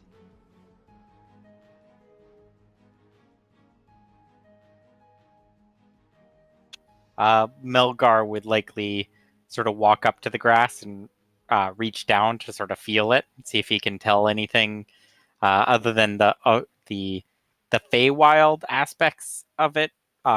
Is there any other apparent for like regionality of it? Regionality of it. I'm just looking for like the temperate or climate that it might exist in. No, it's extremely warm. It feels like summer. Yeah, you know what? I'm really being dumb. Because we've just been walking around all this time and I haven't been trying to like just detect magical energies. So that's what I'm gonna do is kind of reach out arcane senses with detect magic. So there's a couple of things that detect magic in this area. This is not going to surprise you a heck of a lot, but one of them is the skull on the table nearby. That as you approach, you can hear the sound of something like jingling within it. And the amount of magical strength possessed by the skull is fairly high. It sort of takes you aback a little bit. It certainly like matches almost what you would expect from like the Mora's Iris, for example. And the second is that there is the energy of the Feywild that you feel so comfortably here. It feels like somebody had opened like a temporary portal, basically, like a Fey crossing was ripped open here. And this is sort of just the remainder that you're experiencing as somebody has passed through by making a Fey crossing, stepping into the Feywild and then back out. Wow. Okay. Do it well. Does it look recent? Extremely, yeah, within the last like 2 days. I wonder if Jon Savos really is still here. I mean, given what Saigar discovered Can't about hear him. you, Benjamin. Really? Not still nothing. Testing. He's looking at his stuff. I mean, it's Okay. lighting Yeah. up green for me. Can we hear? I'm hear not it? coming through, Can Josh. you talk? Nope. Oh, Here it no, goes.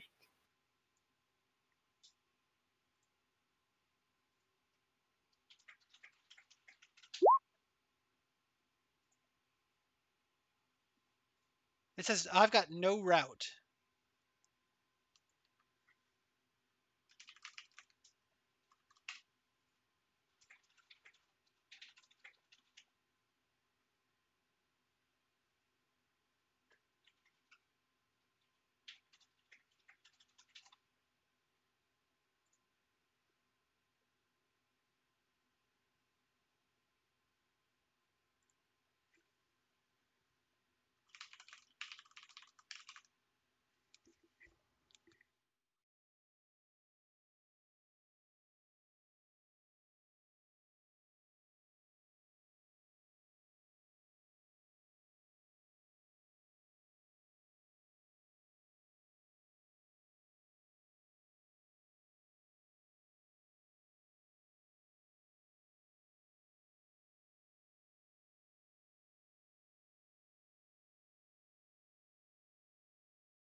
Hmm. Hello? Nope. There we go. Oh, hey. What? Hey, I can hear. Can you What? guys hear What's me? what was that? I think it disconnected for everyone. Hear Benji and I? Yeah, I can hear Yes. Josh. Okay. This is likely unrelated, but the amount of cyber attacks that have been going on as of the last like 2 months has skyrocketed. A lot of people with a lot of free time. Well, it's actually a lot of it is espionage, if sounding cliche enough. But everyone's spying on everyone to try to get the coronavirus vaccine the first. So there's a botnets that are just trying to infect computers so they get more access to stuff. Jeez. Interesting. Hi, Steel. Port us over to an oceanic server and back. Ah, got it. That I actually saw that happen. I had that issue before we started the game, and I looked over to another Discord I'm in, and they were all having the same problem. So I think Discord's just being a little funky. Okay. But we seem to be good. Cool. There's a telepathic voice that rings out into all of your minds, and as it does so, you can very clearly see that, like, from the shining facets of the gemstone in the crystal eye of this. But it lowers volume there. You can see the shape of another person inside this gemstone. That's like a very well-dressed mage. You know, his white hair pulled back a little bit. He looks very elegant. This look kind of peers at all of you at the same time that the voice rings out in your mind and goes, "Oh, hello. Are you also looking to cross over?" Well, not at the moment, no. Quite all right. Just let me know if you're looking to follow your leader. Javi? I didn't catch his name, actually. Who crossed over? Are you Javi? I'm not. No, my name is Alostrum Elibus. Archmage Alostrum Elibus. Sorry, your visage, the white hair. Sorry, nothing. Quite all right. Your voice. Can I say I love your arm? That's literally the first time I've ever heard anyone say that. Wait. No, I Thank love you. it. Did you... Just to be clear, which one? The weak, frail, tiny one, or the not arm one? They both tell a story, but I'm very partial to the one that, the gelatinous cube arm. That's a great idea. Well, if you were wondering if he's an archmage, I think that's good proof. Most people don't figure that out on the first go. Is it biological, or is it attached with magic? It used to be attached with magic, but because I'm elven, it's become biological. Piece of me. He nods and says, "Oh, I was going to say if it's purely magic, better not let the beholder see that, but in that case, you'll be fine." Beholders, plural. Beholder single, although there is, of course, more than one in here. Of course. Tell me, are you communicating with us from somewhere else, or are you the skull? Oh, no, I am the skull, as you say. Not trapped here by any stretch of the imagination, but this is one of the places that I like to spend my time. There is so much fascinating information to be found here. Are you also an arcane spellcaster? Yes. A pleasure to meet a fellow practitioner of the arts. Tell me, what year is it? Oh shit. Erie, help! Calendar, help! It is the year 452. If I could whistle, I would whistle. When did you inhabit this skull? Oh, I've been here for a while, it says cheerfully. Do you want us to roll you somewhere? No, actually, I'm quite good here. My current purpose is allowing people access to the greater library. Ah! In the The Feywild. greater library, is it in the Feywild? No, although the Feywild is one way to get there, although by far the one I'd recommend the least. I don't know, the Warforged mage who came before you had tried that, failed terribly, and eventually he used my arcane powers to travel through. Oh! I recommend that you go to the Feywild. I I wanna do it. Out. Cheers, Melgar. What is the path to the greater library that you recommend? So I know that people don't tend to trust this because I am a talking, evil-looking skull, I get it. But if you lift me and raise me to your ear, I will whisper to you an incantation that will transport you to the library itself. Can a shadow eerie lift the skull? No. The Shadow Eerie cannot. It is like 8 pounds. And I believe that's beyond your limit. I don't think it has a limit. Okay. I think it's just my strength. Although 8 pounds might be close to the limit anyway. Yeah. Haha, tiny. I mean, I could help you, or I could listen myself. Does the I'll know, voice... I'll do it. You're gonna... Okay, but incantation... Okay. Fantastic! Right this way, big man! He's just... is there a reason you have to whisper it?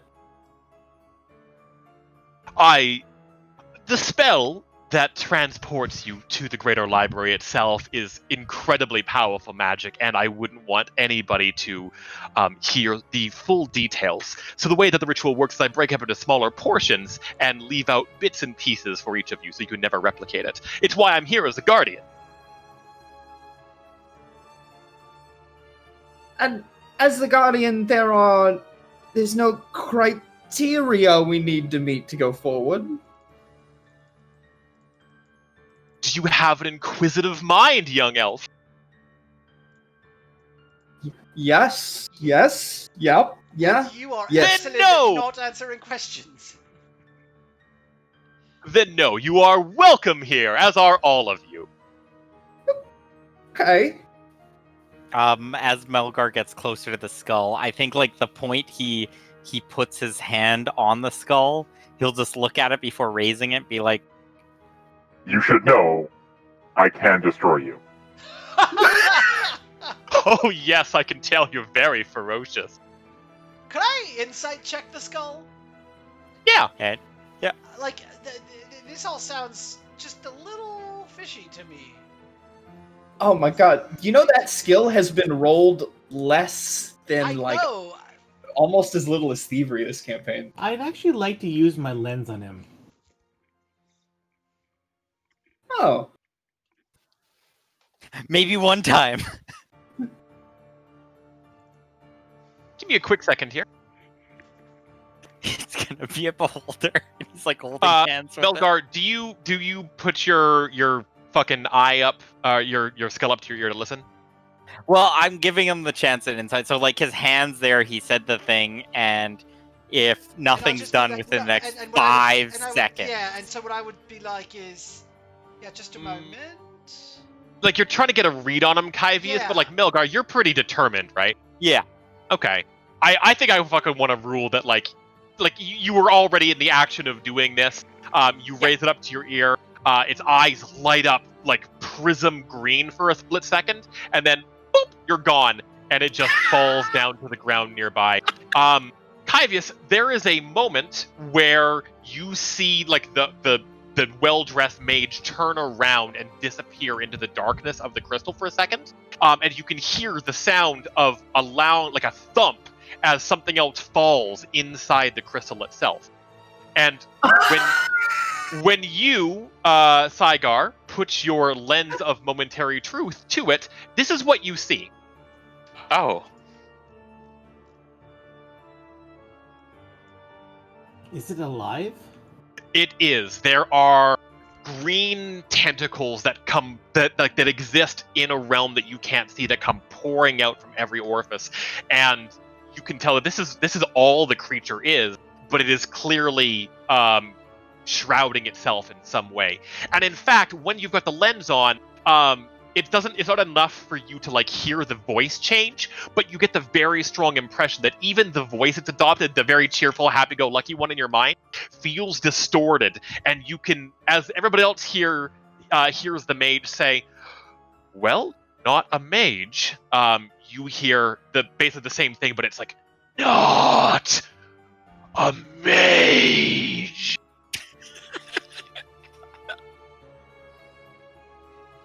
I'm not gonna pick it up, but I'm gonna look forward in the crystal eye and because there was like did something There are else pop in literal, there? Kyvius, there are literal tentacles coming out of this thing. Yeah, I'll insight check the shit out of him. No, I'm just kidding. I didn't say that. But like, I'm gonna look in the crystal for the mage. Is anybody else in there with him now? Yeah, you fucking pick the skull up, and the skull says, "No, not the eye. You're gonna bring me to your ear, in fact, so I can whisper the incantation for the teleportation ritual." And you can see for a brief second that there is distantly the shape of your bugbear friend Melgar, standing behind this mage, dealing with what looks like this floating brain with tentacles lunging towards him and trying to wrap around his skull. Oh fuck, you guys. Melgar's in trouble. I don't. And I'm trying to ask, why should we care? Yes, why should you care? Wait. You said you were taking him to the Greater Library. He's in there with you. What is going on? Did I say that? You said the incantation would take us to the Greater Library. And And it does! It's not instantaneous, of course. And so, I'm sorry, in the process of casting it, do you have to fight some kind of eldritch horror? There's some things between this realm and next. Are any of you arcane casters, however, that want to go next? How about you in the glasses? You seem like you've got a good idea of how this whole process is going to shake up in the end. I've got to say, I'm not a huge fan of tentacles. You know, nor was I when I was alive, but you get used to it. Okay. Oh, that would nearly got him. Better think quickly.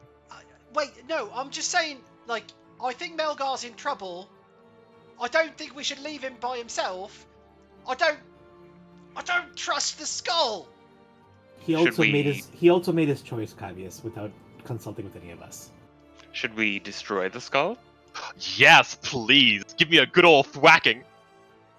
I can't tell if he is into masochism or if this will free him in some way. Given what Saigar has described, is any of this triggering a memory of what this could be? You could roll Arcana for me. It's also the Beholder difficulty, which is 27, actually. Oh. Hey, Kyvius, you've heard of people, powerful mages, who have found ways to achieve immortality by becoming liches. Yes. And you've also heard of some liches who have completely abandoned the idea of having a body at all and exist only in like demi-planes of their own creation that are known as demi-liches. And this appears to be one of them. So, knowing that this is a demi-lich, would I be holding his phylactery? The I answer know? is technically yes. So, you are encouraging me to destroy you, is that what you're saying? Oh, yes. Yes, absolutely I am. This doesn't make sense to me. Can I like look really closely and then see? Like, I don't want to hold it too close to my ear, but can I like focus in and see if Melgar's in trouble? He looks like he is struggling. Yes, there's about a dozen of these strange floating brains with tentacles that are like floating towards him, and like one of them gets an appendage on like the back of his skull, and you watch as he has to like struggle and grab the axe and spin around and cleave it in twain as it begins to like burrow into the back of his skull. Guys, we have to I don't help know what's him. I don't going care on if he over made there, it- Cavius. We've all, Melgar's in trouble. There's like multiple creatures attacking him and trying to burrow into his skull. And I'm sorry, Saigar. We've all done stupid things and we've all held each other up and taken care of each other before. I'm sorry. We have got to try and help him. The problem is, Do I'm we drop afraid- everything for a fairly recent stranger, Cavius?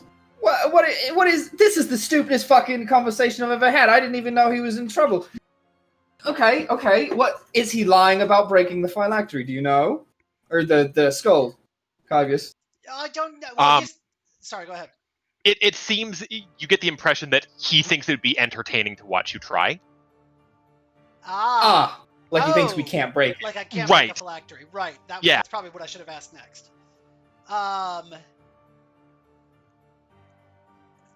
Here's the problem.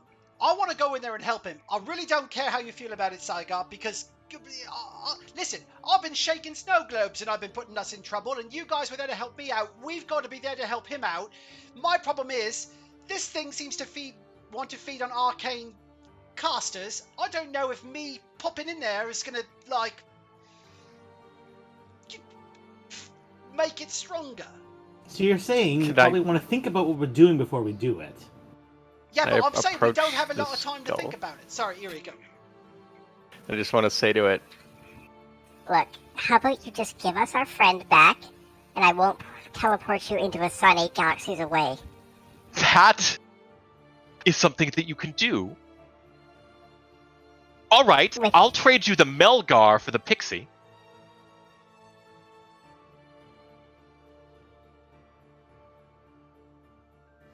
Also, I don't know if that's a bluff check or an intimidation check, but I'm certainly open to either. I was hoping to intimidate. Can teleport him pretty far. That's also going to be a high DC. It's 26. Jesus. Oh Jesus! my God! Eerie, the skull looks back at you a little bit and blinks concerned a couple of times and says, "Can you do that?" Oh, it doesn't. I'm sorry. You're right. The mage inside blinks. Are you offering to see? And then Thanks for a I'm gonna second. go, Eerie, please don't hurt him. Don't hurt him. He might know a lot of things Did that you- can teach us. Wait, Eerie, Did you Eerie, want wait, me- back off, Eerie. Don't get closer. And I'm not Oh! sure. Can you roll bluff? Oh, all right. I think maybe we got off on the wrong foot here. Erie, is this another one you wanted me to eat to add to my repertoire? I do think No, we I got think off you on. eating would be too quick for him. I've got basilisk and well, yeah, might be too merciful. There's another brief little pause as the lich thinks for a second longer and says, "All right, how about this? I give you your friend back, and you tell other people about this library's existence. Deal?"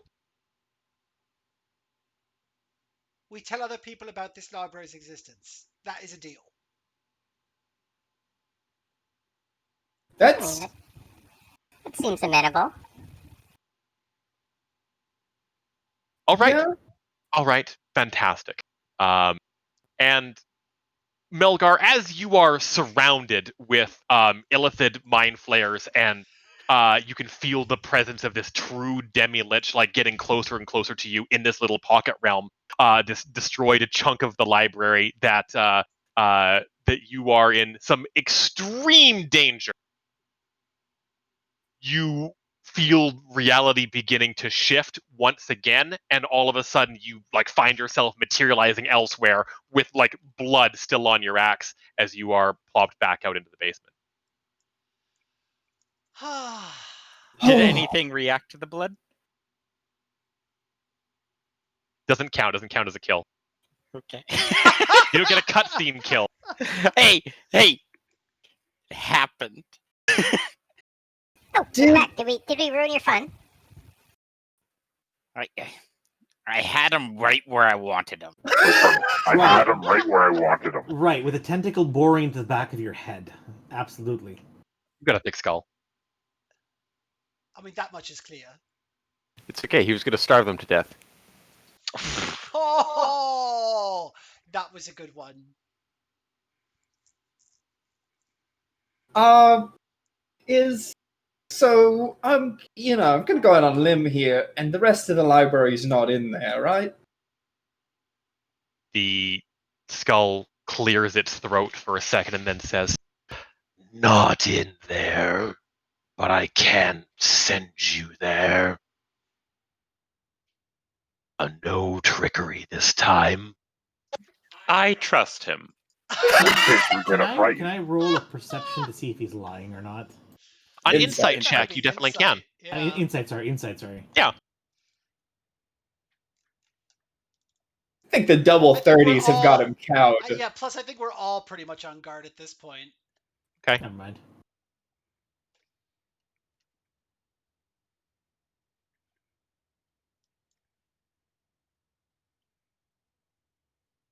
Ooh, match. Damn him. And Saigar, it's hard to tell if Yeah. this is about to betray you is telling the truth, but you've got a good feeling about it, Kyvius. I mean, you and Eerie did intimidate the hell out of him working in tandem there, and intimidating a demi-lich is no fucking small feat. He does actually appear that whatever plan he had would have been foiled when he lost his bargaining chip. All right. So the deal is, you'll take us to the Greater Library, and when we leave this place, we tell others about this library. That is a deal. Is there a way for you? No, that's a stupid question. I was gonna say if there's you have a switch where you can take a little bit of magic power but not completely annihilate someone, but I don't think you know how to do that. And control my pets. That's fair. I'm sort of the same. I can't really half eat someone. You will send the foolish to me.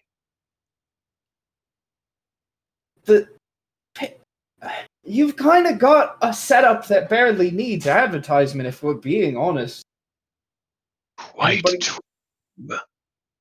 Anybody who's desperate enough that they come here and is frustrated by not finding anything, but have already gone through so much. I mean, Might I suggest eyebrows? The mage looks at you again and says, "You think that would work?" Yes, I find that mortals relate more to beings that are more expressive. Me eyebrows.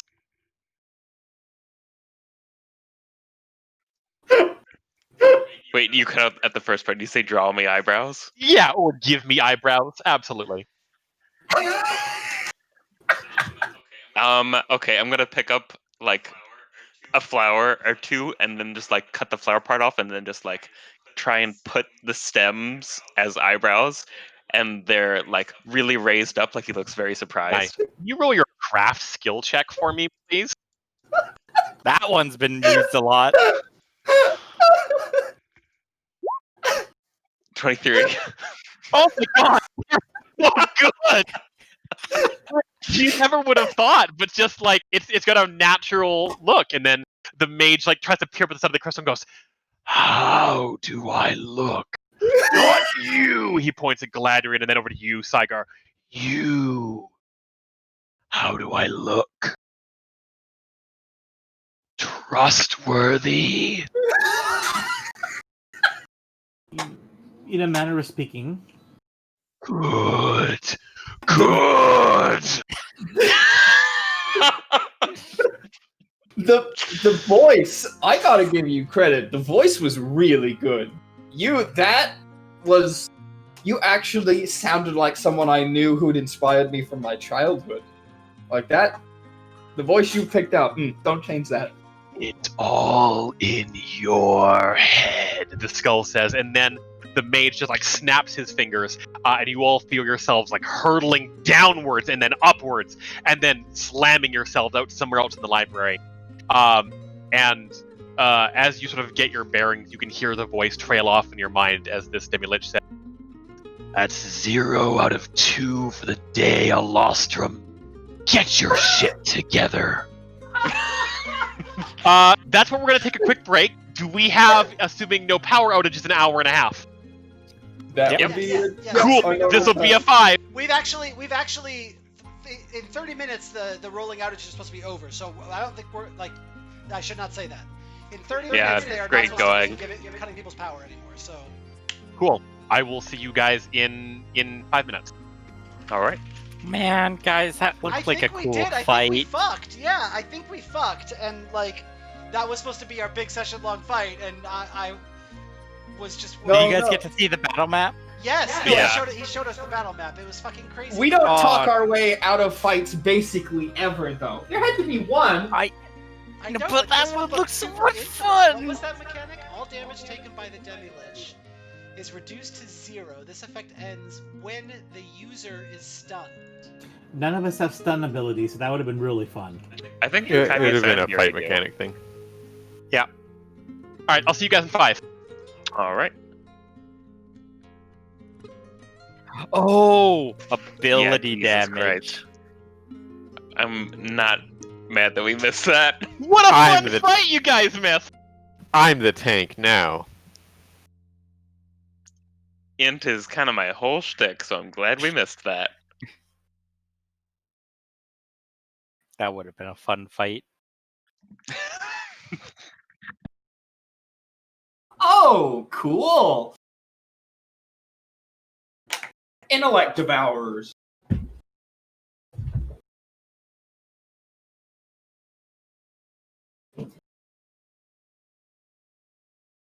By the way, who's using the Slayer sash? Nobody. Yeah, no one. You can put it on if you want. Your mark, I don't think does much else unless you do that, right? No.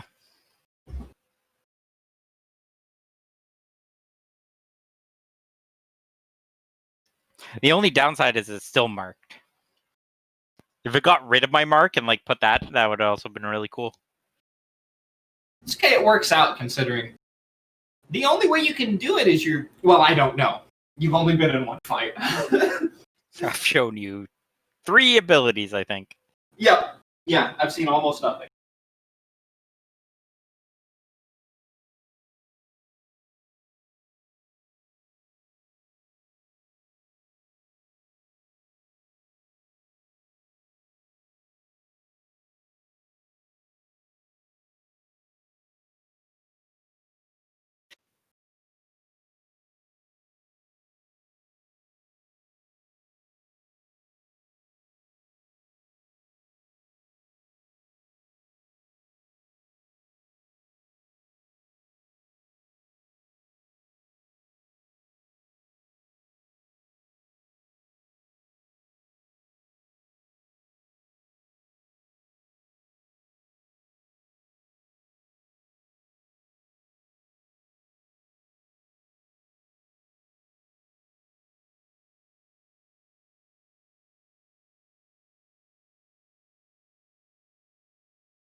Oh.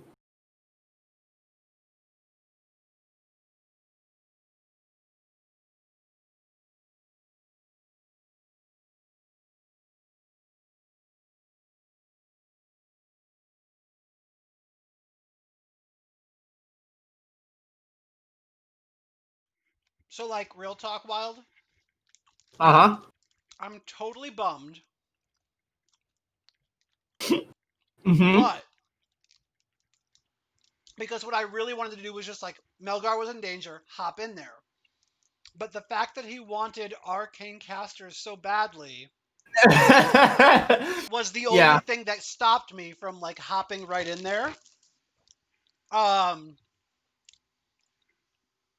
because I thought like I'm gonna end up powering him up in some way. Yeah. No, I get that. Makes total sense. Right before, because I was playing as like, oh, equal to twice the damage dealt. At max HP, the Lich may break free of its prison. Oh. Uh-oh. I was gonna say, I was playing Warren as not really knowing exactly what was going on, but after the announcement that he was in trouble, I was about to walk over next to the Do it. skull Yeah. and out loud count down from 5.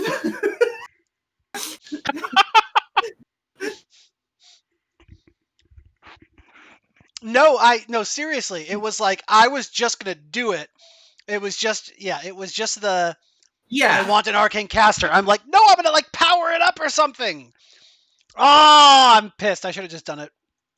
I wish I was I should have been more tipped off by his love of the part of me that devours. Good point. His immediate compliment. I knew it had to be someone with very strange tastes to appreciate your arm. Yeah, that's when I said I'm literally that was true. No one has ever said that's a good idea before. Wait, is that ability considered instant death? Like, is that like there's no saving throw? Basically, you're just dead. If you have 0 intelligence, you're Yeah, dead. yeah. Yes. Intellect. Yeah. Because you can no longer function as You a can't- person, Yeah. a being, you- anything.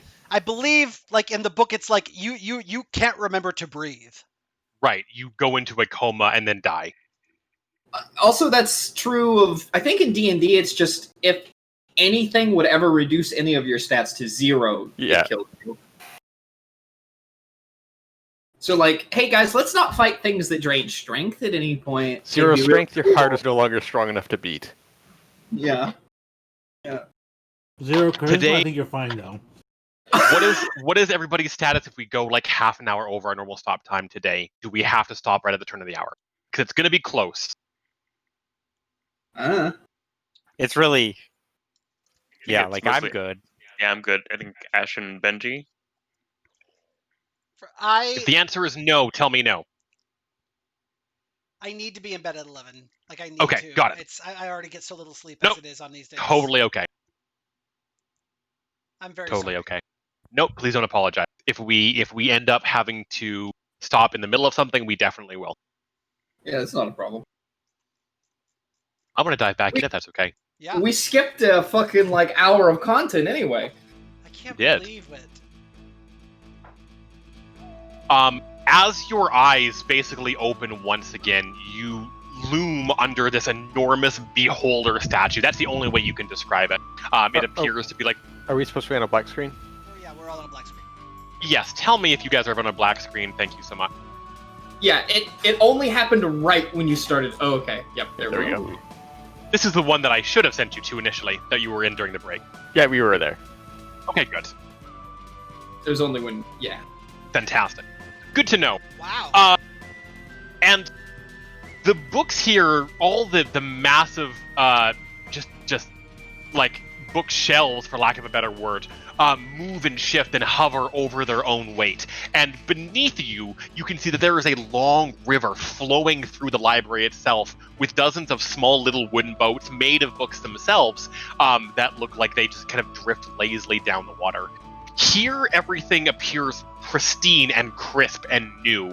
And Kyvius, there's something about just like you breathe in here and just you've never smelled like knowledge before, like I've never smelled a concept, but your eyes open immediately as you realize that's what this place smells like. It's not intoxicating, but it feels like the very first day that you realize that you had absolute freedom to go wherever you wanted and do whatever you wanted with your life. Saigar, you get a little bit of that too. It's a very familiar, sort of homey feeling to you, even though you're not really a big reader. I would like to live here. Warren throws up. Yeah. Can we like make a permanent teleportation circle so I could just come back here every once in a while? Absolutely not. I feel like this place has to be warded to where if someone tries that, they probably die on the transit. I'm sure that it is. I was more musing about how. Well, Because definitely, I don't think there's something right about this. I feel strangely at peace here, and you know how much I dislike reading. And feeling at peace. I only, bump back your conjecture because, like, if we could teleport, the answer is yeah, I could make a circle. But I don't know that it would work. There are a couple of stone statues that have been sort of like that sort of as waymarkers, for lack of a better word, that all depict the exact same person. She's an elderly woman, unlike anybody you've sort of seen in the trip thus far, although there are certainly features about her that remind you, Kyvius, of the old wise women you've bumped into, some friendly, some not so friendly along your journeys, but you definitely realize them as all statues to the normal way that Ioun actually physically appears. There are tons of little weird, like, angelic motifs, and the place itself feels almost like an enormous mansion, sprawling so much larger than you can possibly imagine. And when you look up, you can see that it just goes up and up and up and up for more stories than it's possible for this building to actually be. And again, even like looking down, it's almost like the stacks are reflected in the water, where the boat sort of slowly sail through. There's a boat sailing in the water. Yeah, there's a bunch of little wooden like dinghies basically made of books that are like meandering their way aimlessly down this stream that leads, like, that's the only way you can really get through this library is by boat tour. It's a very Willy Wonka kind of feeling, but there's really no other easy way to like travel unless you're going to jump from bookshelf to moving bookshelf. And you said like the water is like so still, it's like got a reflection of the shelves, so it's like endless Yes. books in both directions. Yes. So cool. I mean, well, I don't see another direction. I mean, yeah, do we just hop in the boat? Gotta be safer than the skull was. We don't say those things out loud, Warren, because they never end up being true. Nah, the boat can't hurt me. What about the books?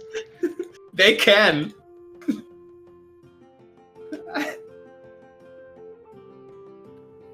You're afraid of Boats made of books. Sorry, you both said something at once. I missed both of them. Oh, go. Weren't the boats made of books?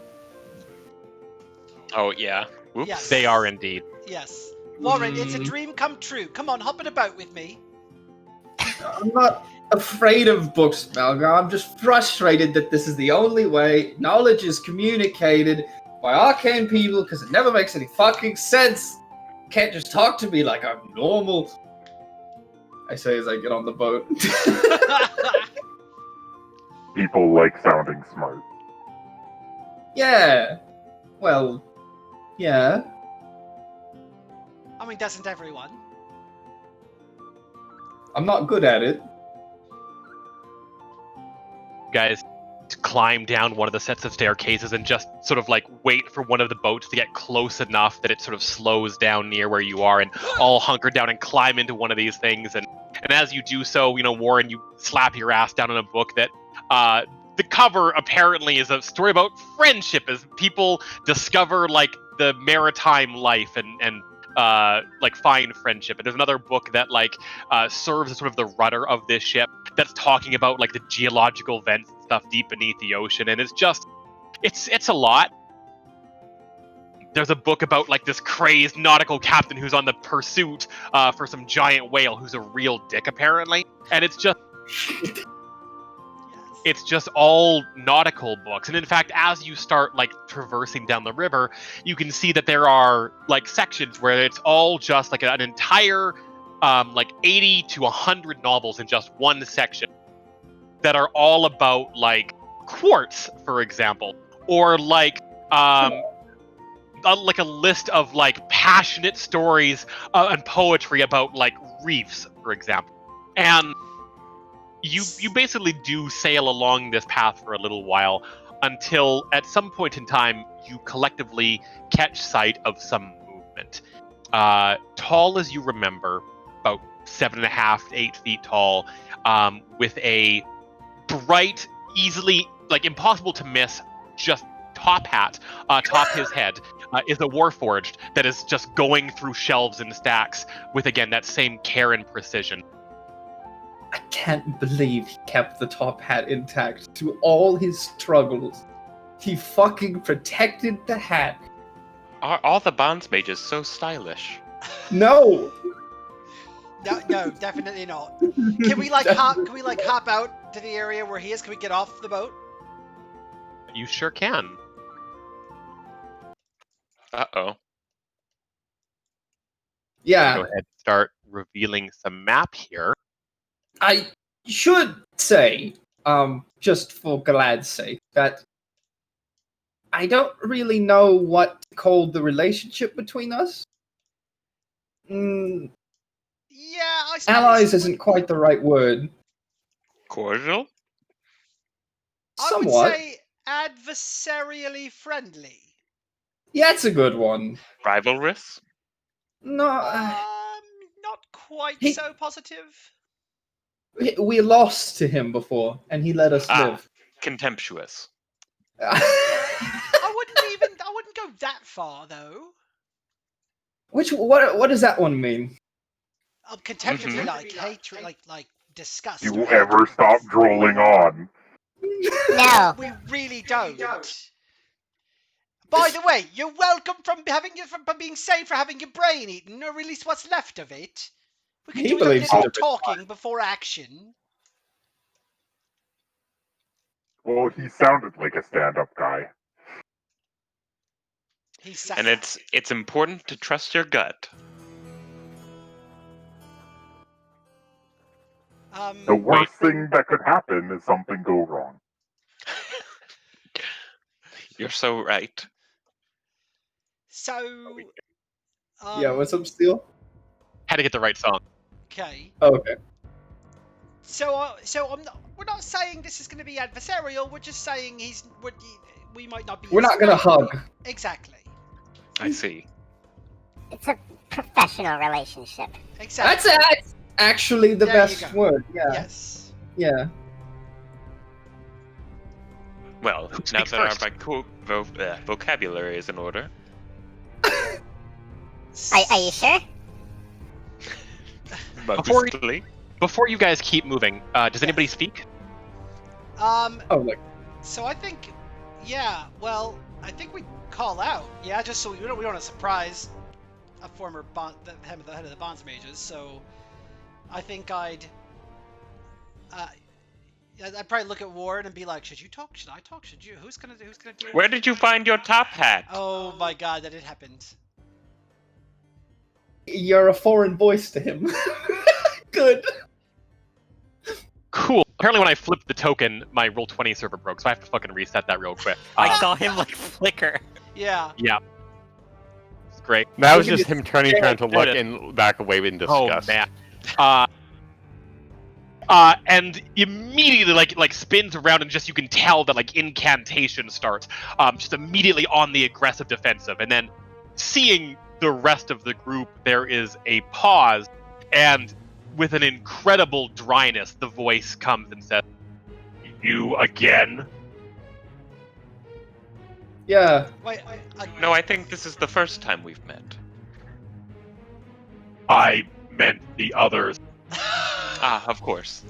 We told you we were coming, right? I know we were a bit later than we had originally intended, but that was out of our hands. unavoidable. We're just Frankly, more I'm relieved to see you're surprised still here. the living survived the brave lands. Not gonna lie, I'm surprised, as well. I'm surprised we survived. It was not the easiest trek here. Are you claiming that you're not They living did make then? it look easy. Are you claiming that you're not living then?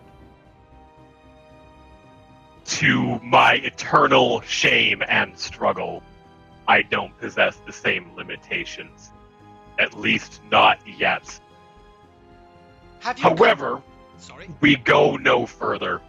The upper reaches, where the tomes themselves of good and evil and magic are kept, is inaccessible to us. And why is that? Yeah, why is Yeah. that? We are not alone. Oh, you mean Are you talking about the Demi-Lich? the beholders? I am referring to the Eye Tyrant, yes. Are they Hmm. are they guarding the upper tomes?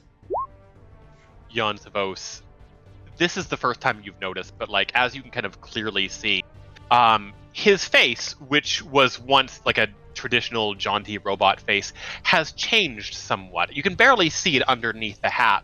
But Warren, he appears to be wearing a mask. It's golden, and it's in the shape of a mind flare, and you recognize it from long, long ago. It's your other mantle. I think Warren is so bad at tact. You stepped within the doors. Warren, he looks directly at you and says, "It is to my understanding that you refused this gift, and for that, Malefix and I thank you. We work very well together." Is he nice? He's got a bad outward appearance. I was a little scared away. He learns at an incredible rate. That's pretty good for you. Yeah, has he been helpful in your quest to discover the knowledge you've been seeking? Not fully. Although he is capable of seeking arcane secrets, complex rituals, vast amounts of wisdom, it can only learn from the minds of the dead. Oh, That's difficult. that creates a lot of problems. It does. And then after a moment, pauses and says, "Although perhaps your arrival here is more fortuitous for both of us than I initially anticipated." You would like our help? No, Galadriel. He wants us dead. No, Oh, we don't have we've only information just that's met. useful. Yeah, what knowledge could we possibly have that you don't already have? You have come to face the tyrant Eye himself, haven't you? Yeah. I mean, well, we figured a confrontation was inevitable, yes. There's another pause. Teaming up would present several problems. My resources are limited. If we were to face the inhabitants of the inner sanctum together, then if you were to turn on me and exact revenge for our earlier disagreement in Port Ironghast, I would be defenseless and outnumbered. We have no means for revenge, though. We came here seeking you, not these tyrants. We needed you to help us with. Yes, what Eerie says is We true. needed you to help us. What Eerie says is true. If you were looking for some kind of exchange, we came here seeking your guidance. What about... It's true. I understand that word isn't good enough. You actually have information that is invaluable to us. It's very strange, and you would let loose the information accidentally if you didn't know it was valuable. But if you restrained it until we survived, that would be a good bargaining chip. And what information is that? When we fought you atop your tower, how many of us were there? He pauses for a moment and then was not my tower, although it perhaps will be when I leave here. There were 6. And Are you Sorry, sure? 7. My apologies. I'm sorry. 7. I'm the worst. Wait, 7? Yeah, because Shay. Yeah, but there wouldn't have been a Galad. There would have been a Galad, so it would have been 6. Oh, it is 6. I'm sorry. And That's okay. and of the 6 of us, and Shay, who is not present here today? Is this some kind of riddle? It's not. You're memories have been long altered. trained. You're long trained in the arcane. You can figure out what's happening. There's another moment. You have had contact with the Howl. No. I mean, Of in sorts. a way, a smaller version of it. You could put it like Yeah. that. Yeah. Something a lot worse, actually. If you would like to describe for me what your tiefling friend looked like before his transformation to whatever that is, I must admit that I did not pay that much attention to him.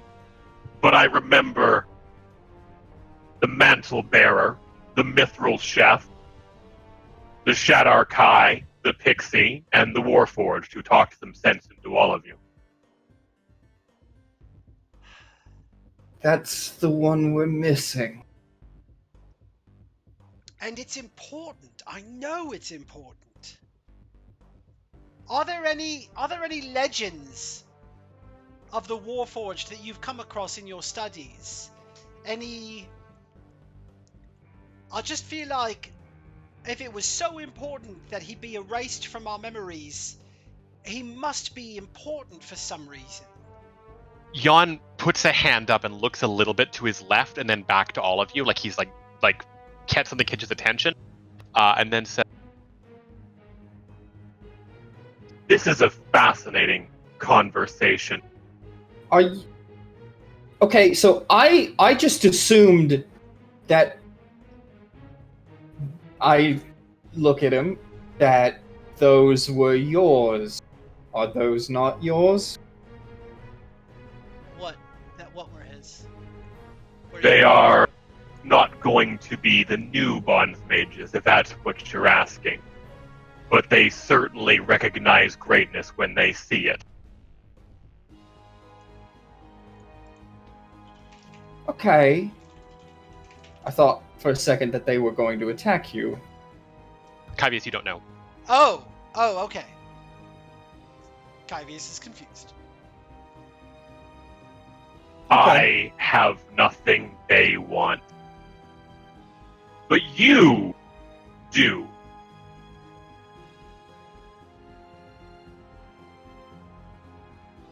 You know, every success I have ever won since the day that I was expelled from the Placidium has been through ignoring the advice and warnings of others. And I am not some fool who would opt to follow the path of failure at the last challenge upon my decades-long quest. Let me provide an option. Malefic's does not take from a corpse, as I understand it. And you can hear Melgar creeping up some nearby stairs as this conversation continues. I'm actually going to use my boots of Elvenkind and make myself invisible. You... Okay. Not quite invisible. I'm gonna move my speed and I'm gonna be stealthy. Janslow's should not be able to see where I am. It only works for a second. You can make a stealth check at the end of it, but it is certainly possible that okay, yeah, give me a stealth check. I wouldn't remember where it is on my sheet. 1 second. Oh boy. I do. Do we see him creeping forward? He turns invisible, but Warren, with your incredible perception, you can see exactly where Saigar is moving. Jan sees it as well. Unfortunately.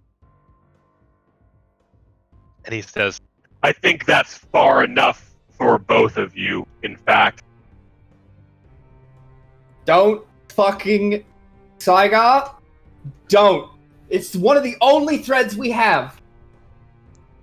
We need him. Why do you think we came this far?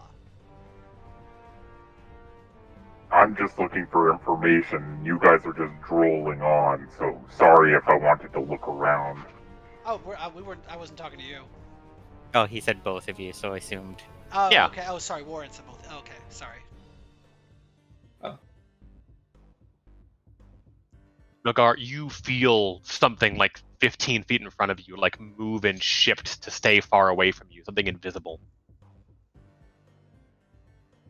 And seeing this aggressive action, I'm going to leave it up to Saigar. What's exactly the plan when he sees you and his gaze snaps towards you suspiciously? To me? Yeah. Well, he's seen me, so I'm not going to react at this moment. Okay. His gaze looks down to you and says, and what about you? What do you hope to find here?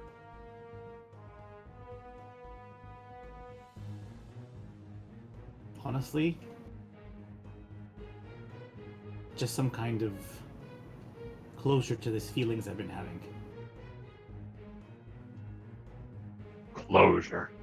He nods at that as well. Yes, I can understand that.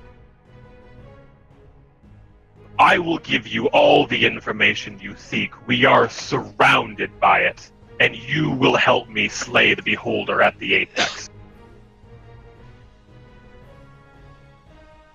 The way you built up to that, I was worried there were some other conditions that seems perfectly amenable. Yeah, I see. There nothing is. wrong with that. You must allow me to take your lives. Allow Malefic's to learn from you. It will take nothing permanent. And that will give me the strength to conquer this place as I have conquered death itself. And when I am complete, when I am successful, I will return life to your forms. You will lose nothing in this transaction. Okay, alright, so I knew there'd be some problem. Ding, ding, ding, ding, ding, ding. There's the problem. Are you saying you will interrupt my path? I am saying you will be delayed temporarily at best. But you don't even know that if you do that and get past this place, what if there is no knowledge that you need to finish what you're doing? What do you hope to gain from our memories to get past this beholder? The voice raises a couple of octaves. There has to be! All knowledge is contained here! Okay. So what do you gain by killing us before getting past him? How does this help you? I suppose he is assuming by taking our knowledge it gives him a better chance against the Beholder. That is it precisely. Your many talents will serve me well in our Look. confrontation. Look, if you think you're not strong enough to face them on your own, you think you need to take our power, then just step aside or help us take them down. We'll do it with you or without you. Can you roll Intimidate for me? We're doing this again. We are. Just a dirty 20 this Is time. it just a flat 20? Yeah. You can see that immediately his hands begin to move as if casting a spell, and he's... It is not a choice. I cannot fail here.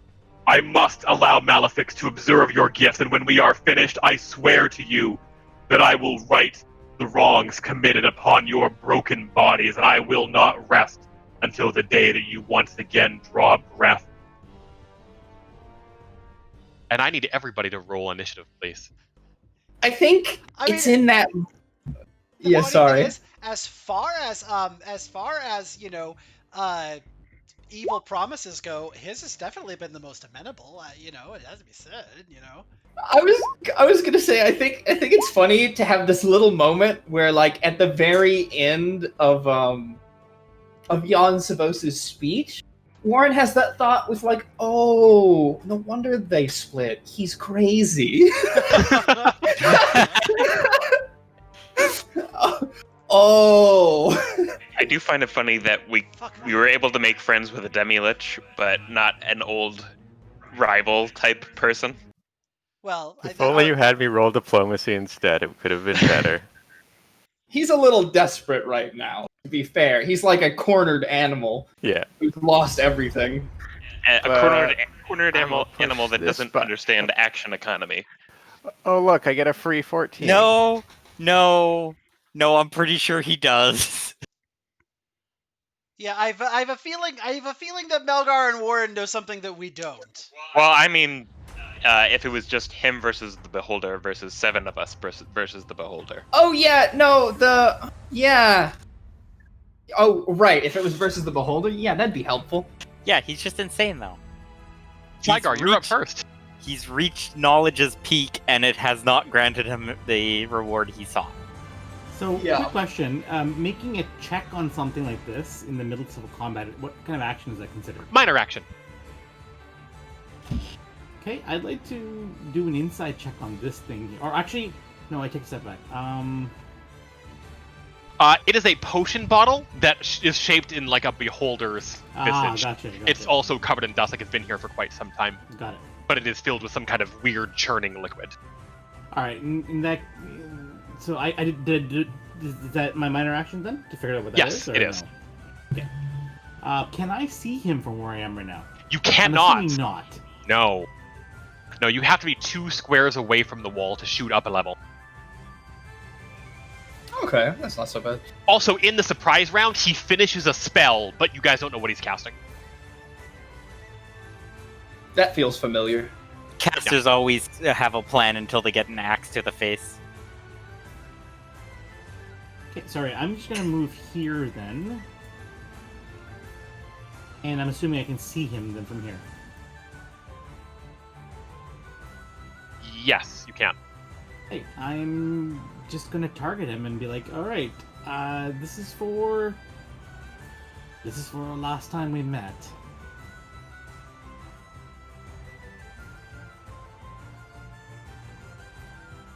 Just hit. That's extremely good. And the first Neither attack's- of those hit. Okay, got it. Wait, what's extremely good about it?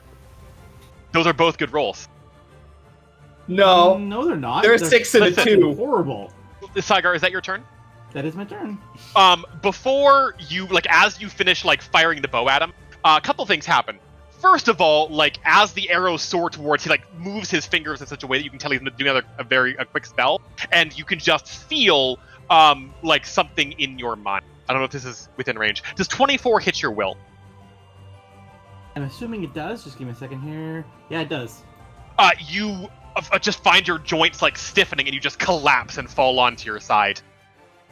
I don't have a token for that, but yeah, I'm down, I guess. I love the super traditional wizard. Old person is wizard as fuck. Mm-hmm. Yeah. Before you take your turn, Galadriel, a couple things. I'll just be a second here. What is your will save, Saigar? My will? It's 20. Yes, 20. You take 10 points of psychic damage.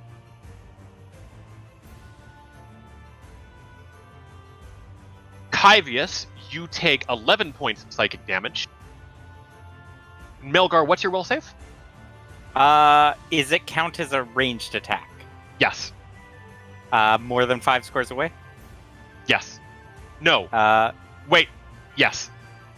Then it would be 23. Okay. You are fine. Galadriel, it's your turn. Also, yeah. for those of you who took damage, You have no idea. You can just feel something like peeling away at the back of your mind.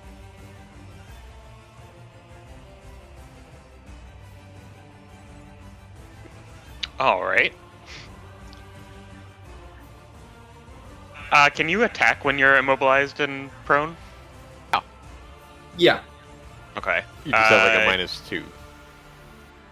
Move action. I'm gonna use Deadly Waltz, so everybody can shift 4 squares. Love you. Man, if only I could shift 4 squares up. I can't though, right? Because I'm prone and immobilized. That is correct. Okay. Imagine not being able to fly. Such a Later, nerds. Wow.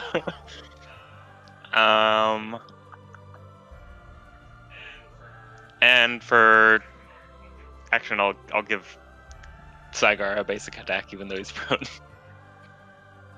So nice of you. That's gonna be a -2 to this, so Not really in range to do much else.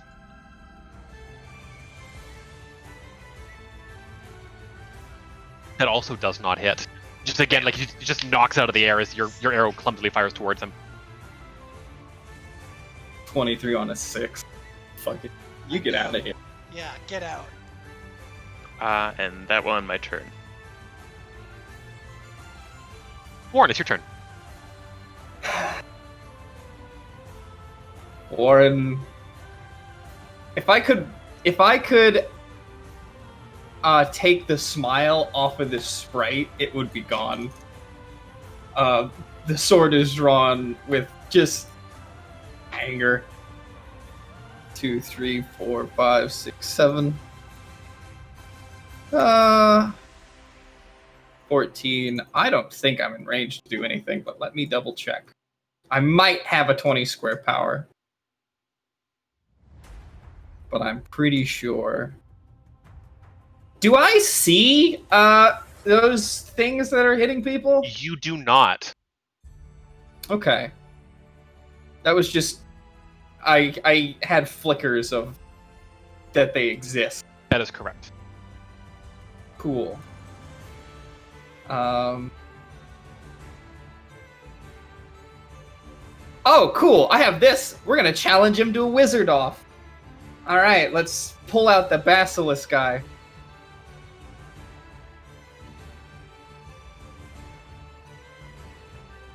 Uh, 30 does hit his will save. It's supposed to be within 20. It's a 20 square, right?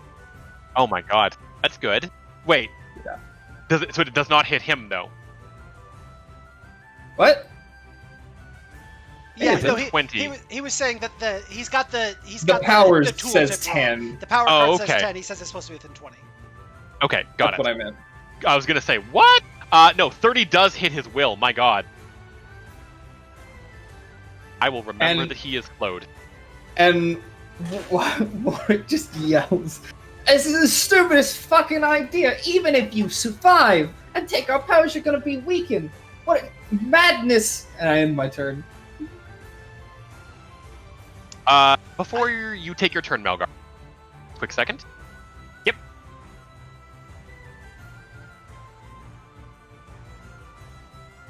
And I just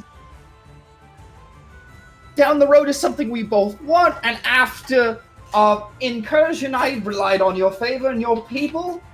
Backstabbing you is pointless. plus you're just a gigantic He asshole. he calls back. Pointless. Necessary. We never know for sure until the dust settles. Warren, as he says this, you can just feel just like some horrific like feeling just crushing around your mind. I rolled a critical hit, and I know you can't see it and can't believe me. But 34 hits your will. That'd do it. You take 29 points of psychic damage. Oh, that was and pretty good. Your next roll is reduced by 6, whatever that roll might be. Ooh.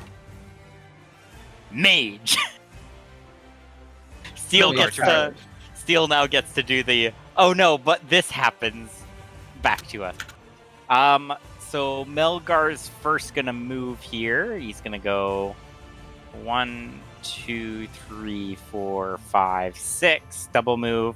1, 2. Am I allowed to? Can I make an athletics check to vault over these tables? Hell yeah, you can.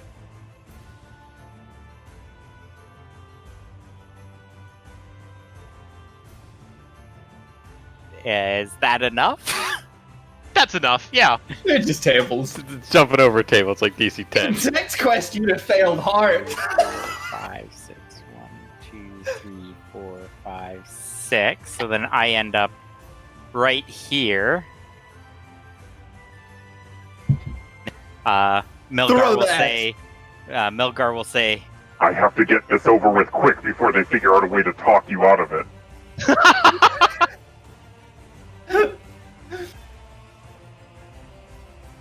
Oh. Cool. I love that. He's Here he comes. zooming. Make it to that. Vroom vroom. 3 extra Melgar- shifts every turn. Cool. Melgar the Fast. No, it's not 3 aftershifts. It's 3 for 3 turns. He gets a shift. Oh, that's right. I'm sorry. yeah. Do you want me to make another athletics check for this table? No, that's fine. Just run through it. Yeah, he just plows right through. The tables are like ancient and busted. And that's his turn. So I assume that's 1 use, right? So I'm 2 more rounds. That is correct. Yeah. So you, Yeah. you triple moved that turn, right? You Yeah. did. Yep. Okay. Making sure you got all your feats.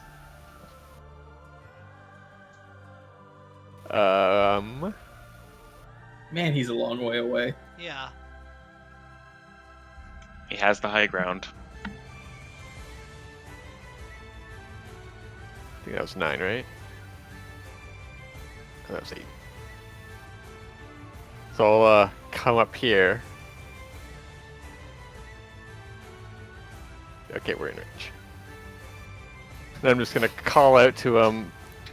Look, this is pointless for both of us. It's just gonna be easier for the rest of them. Just look at reason for now. And I'll spend 2 power points to Oh. actually. We'll spend. Yeah, we'll spend 2. Whatever. I have a bunch, Okay. and we'll hit him with the truth bomb. I was gonna no. say that's the super cool flavor to the But truth. we won't. No, 'Cause- unfortunately. My rolls are back to normal because we're Oh, in no. combat. You could change it to your 14. Haha, I don't think that'll hit anyway. Nice try. 14 plus 14 is 28. I hope 28 Oh, would... I missed Jan Savos' turn. No, I thought you. It's above Warren. I missed it. I thought you did hold person. Yeah, you did. That's a no, reaction. that was a Immediate reaction. interrupt. Oh, yeah, I'm you gonna did miss it. bump him down to the end of the turn. That's fair. And that's my turn. I missed that too. I'm usually good about that. Uh, Alright. it's Tyvius. Sick flight. Yeah, man. You're not coming through. Okay, so am I coming through? Yeah. Yes. Okay, so something hit me. I don't know what. So I've got to go on a little bit of the defensive, and so I'm gonna curl my hands into fists, and it looks like they start to shake.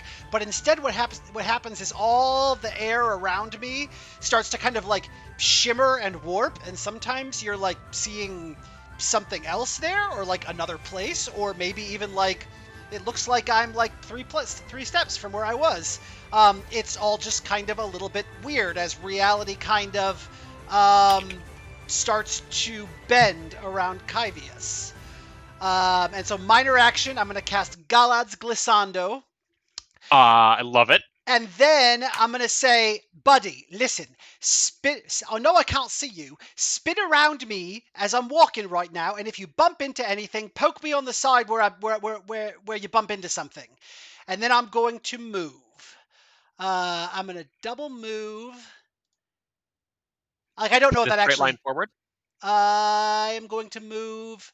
Let's see. I can move 6 squares. So I'm going to move 12 squares, which is going to put me in between the tables. Okay. So it's In going to be this square Yes. right here, your unseen servant does like tell you something. Okay. I'm already into my second move at that point, though, so I can't do anything about it now. But I'm just going to note it for later, and that will be my In it- turn.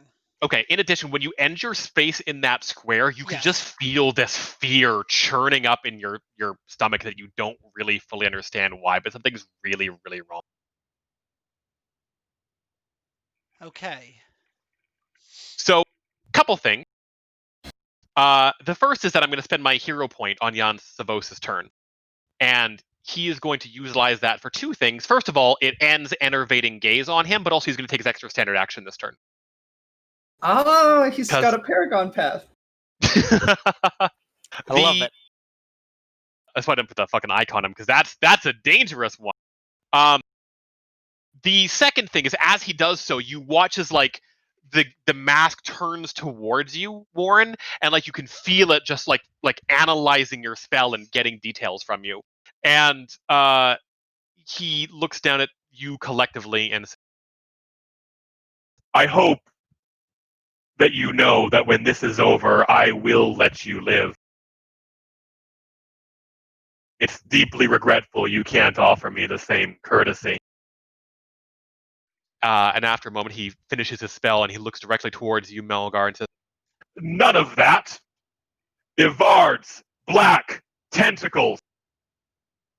Oh And as he finishes it, just this enormous black rift just rips up through the ground beneath you. And these, again, this whole fucking place is goddamn tentacles. Man, I don't know what to tell you. They lunge out and just begin to like constrict around both you and Eerie, in fact. And you are both immobilized, I believe. Save N. Hang on. Yeah. The second... I don't think that's 5 squares away. No.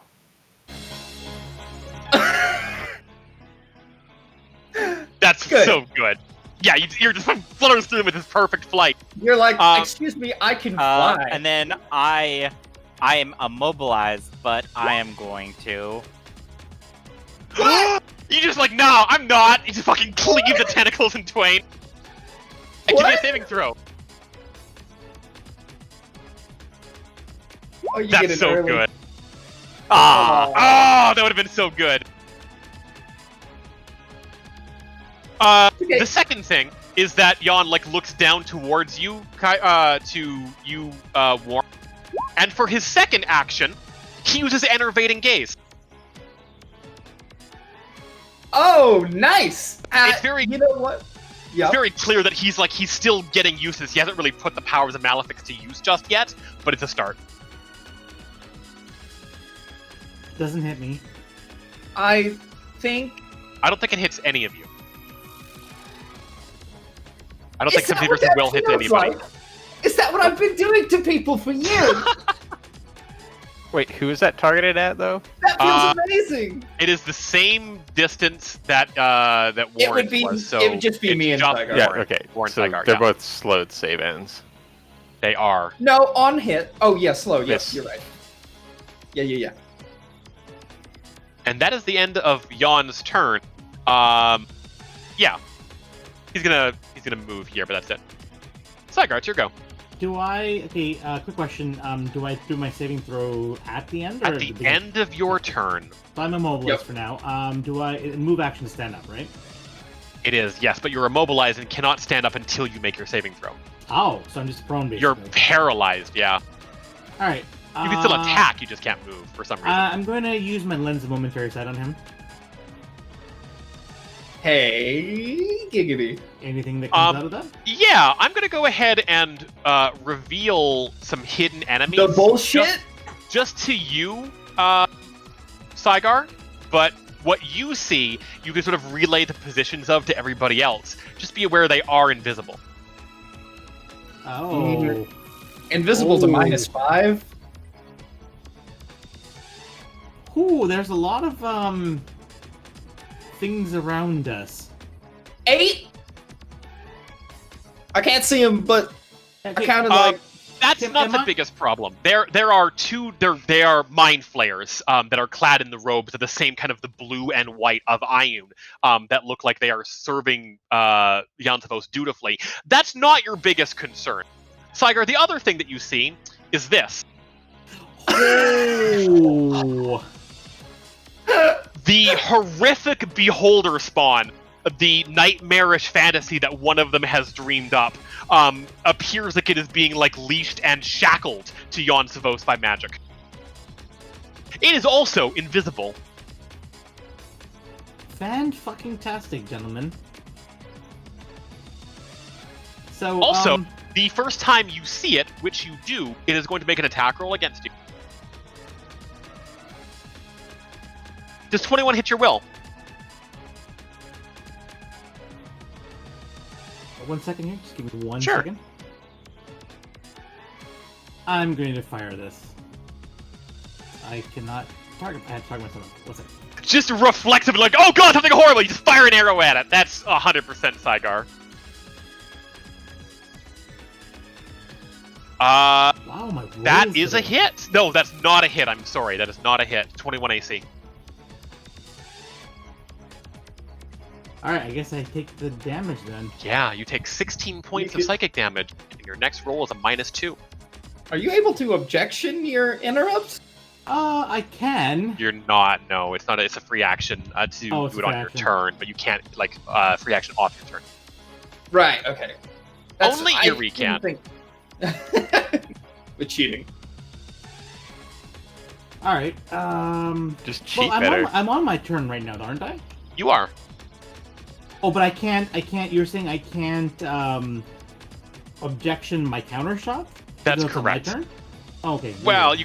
you can't free action an immediate. You know, I guess you can. I guess you can free action immediate interrupt on your turn. Sure, go for it. Yeah, I want to go for it, actually. All right. He doesn't want any of that. I'm going to regret this later on in the fight, probably, but yeah, I'm using objection. Fantastic. 12 or that does hit with a -12 damage. And that attack then, of course, does miss. You do not take the 16. You're not penalized for your attack roll. But yeah, Okay. you all watch as just this arrow just katunks in like mid-air that Saigar has fired, and it hovers there for a split second as this slow blue-gray ooze begins to sort of form around, coalesce from the tip of this arrow hovering in midair. And I'm obviously targeting straight for its middle of its eye, and I fire back at it. Yeah, I feel like we're going to say that a lot in the library. So I haven't even taken my action yet, so interesting. Yeah. I'm lot not of really choice. sure what I'm supposed to be firing at. I mean, I fired it at this thing. Now, can I still see it, or is it going to Wait, become invisible? Hey, back to me again? Steel! Yeah. Did I get hit by a minion? Yeah. Okay, I'm taking the damage off my character. Yep. Sorry, I forgot. Alright. It's been a while. Yeah. Also, Steel, are these things now permanently visible to me, or only for the temporary? They are 2 seconds? permanently visible to you, but not to anybody else. Got it. And I can indicate to people on my turn where they are, right? Yes, you can, but they have a -5 penalty for being completely invisible. Right. Yes. It'll still be really hard for us to hit them. Unless we have a way to reverse it, which I don't think... I don't know. I think I want to try to take out some of these minions. I'm going to target the closest minion to me here, and both these minions here. One shot at each. Hopefully not super minions.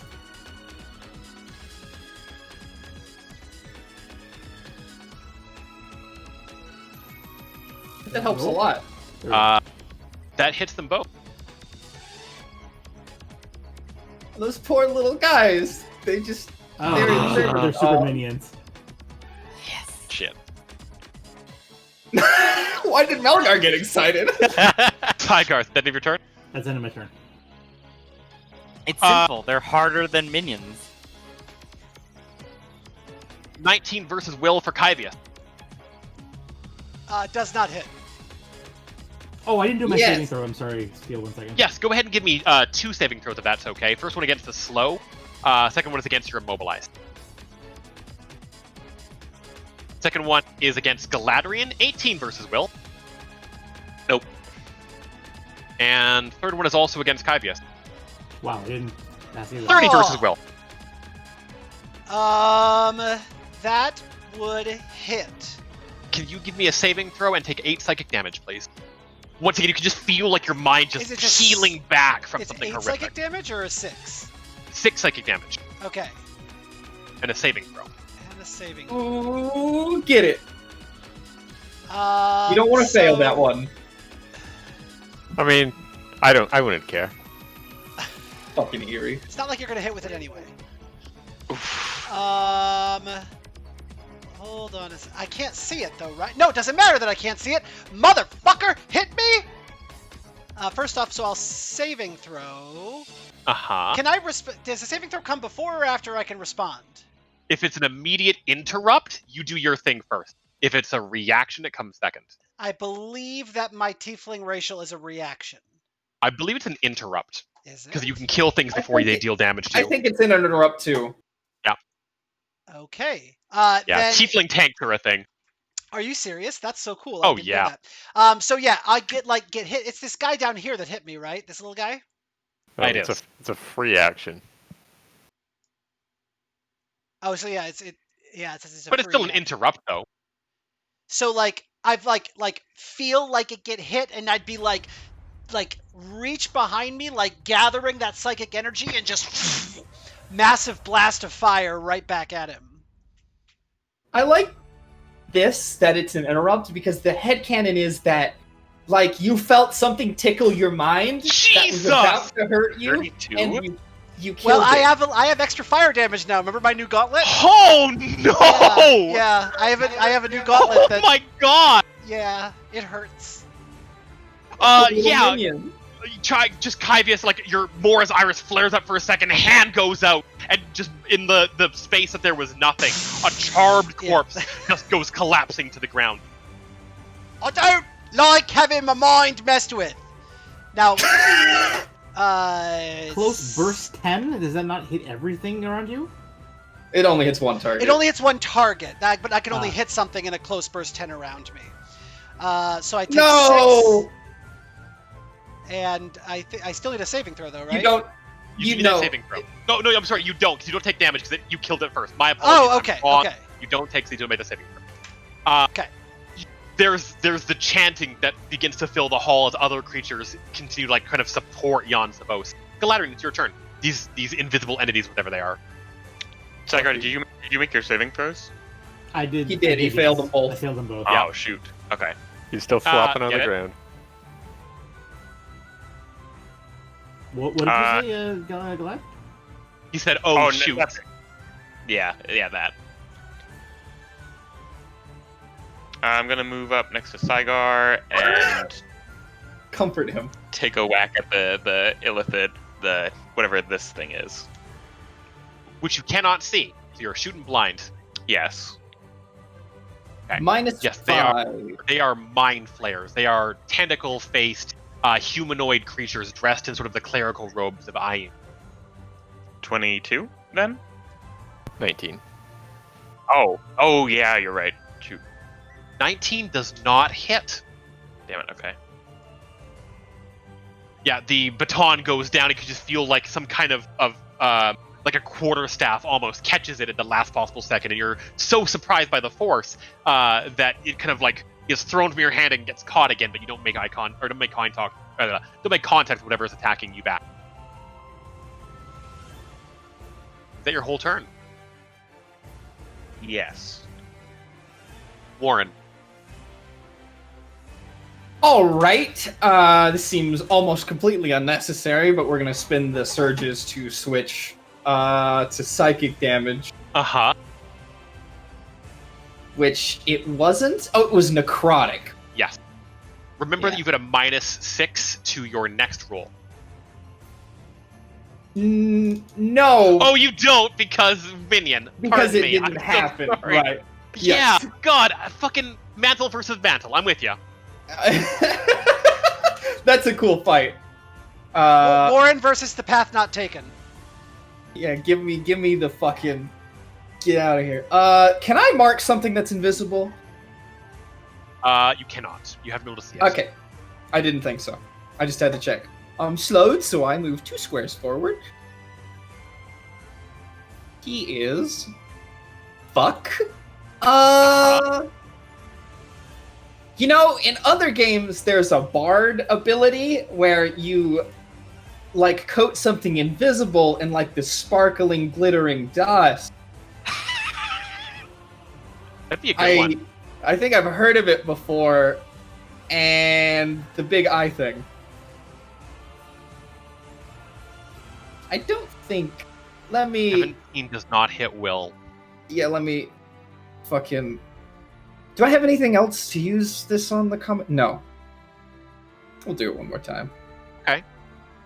That'll do it. Yeah. Wait. Yeah, that'll do it. Okay, I was worried.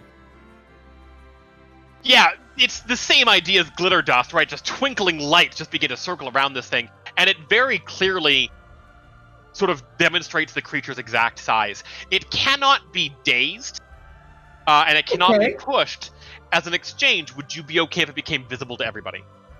Yes, I was gonna ask if I could make an Arcana roll for that, but I will take that. Fantastic.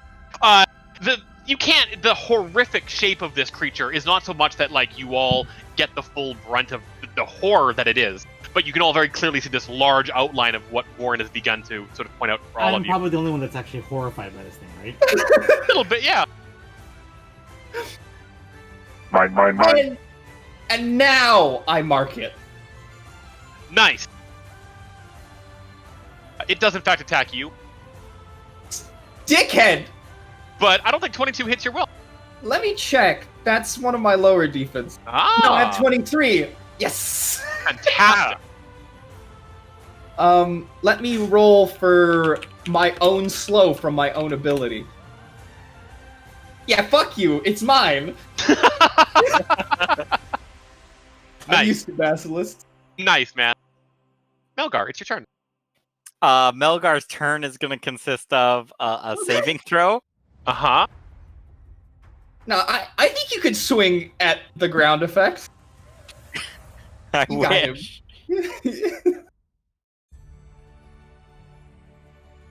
Okay, and then it attacks me again. The pain. Here, Sure does. I'll use my 14 on Melgar's saving throw, because, Give him mercy. yeah. Okay. But then, I Wait. just feel like I end my turn there, and then I get snared again. Because I have Right, to do the yeah, save at the end of the it's turn. That hits is you again. correct. I am However, here until the effect ends? that would normally be true. He's got plan. Oh, okay. Oh, also the graphic broke. Good to know. Well, it's still working You're for me. working for me. Yeah. Okay, cool. Okay, well, I will Yeah, take no, my it's still just 14 as damage. horrifying. Nice. Did you want the saving throw success or not? No. Okay, Probably yeah. not a I'm good just- use. No. Yeah. Okay, so what we are gonna do, I gotta measure this out again, because let me get my thingamajiggers. Eerie and the power of math. I bet he can move that. I'm sure he can. I bet it's coming down here. Okay. So we move our 7 squares there. Well, only 7, not over 9. Then Doing we're your gonna use fucking our wing. minor action. Hello! Your impenetrable wall of bullshit was broken by my own. To put one of me's there. Hey! I'm just sizing it. Sorry. Then out from the duplicate Eerie, not caring about invisibility, we're just going to address it to whoever it may concerns. We're just going to unleash a torrent of psychic energy and just and get off the map, cool, and just kablamo. Oh no! No! Oh, that's good! Bet you wish you had to use your free save already. Minions idiot. cannot make saving throws. They're donezo. Oh, they're dead. Alright, good. No, they're not. Are they dead? Well, they're Minions stunned they're forever. stunned forever. They're stunned forever, so they're Uh, essentially dead. That But, hits the Shoggoth too. Hang on, I think I'm gonna re-roll that. Oops, you can ignore that. Sorry, that's the wrong one. Because I don't think that hits Jan. Oh, you're gonna put your 14? No, No. that's cheating! No, I don't know if the 28 will hit Jan, and I'm gonna save that, I think, so I'm just gonna Limmerock it. Okay.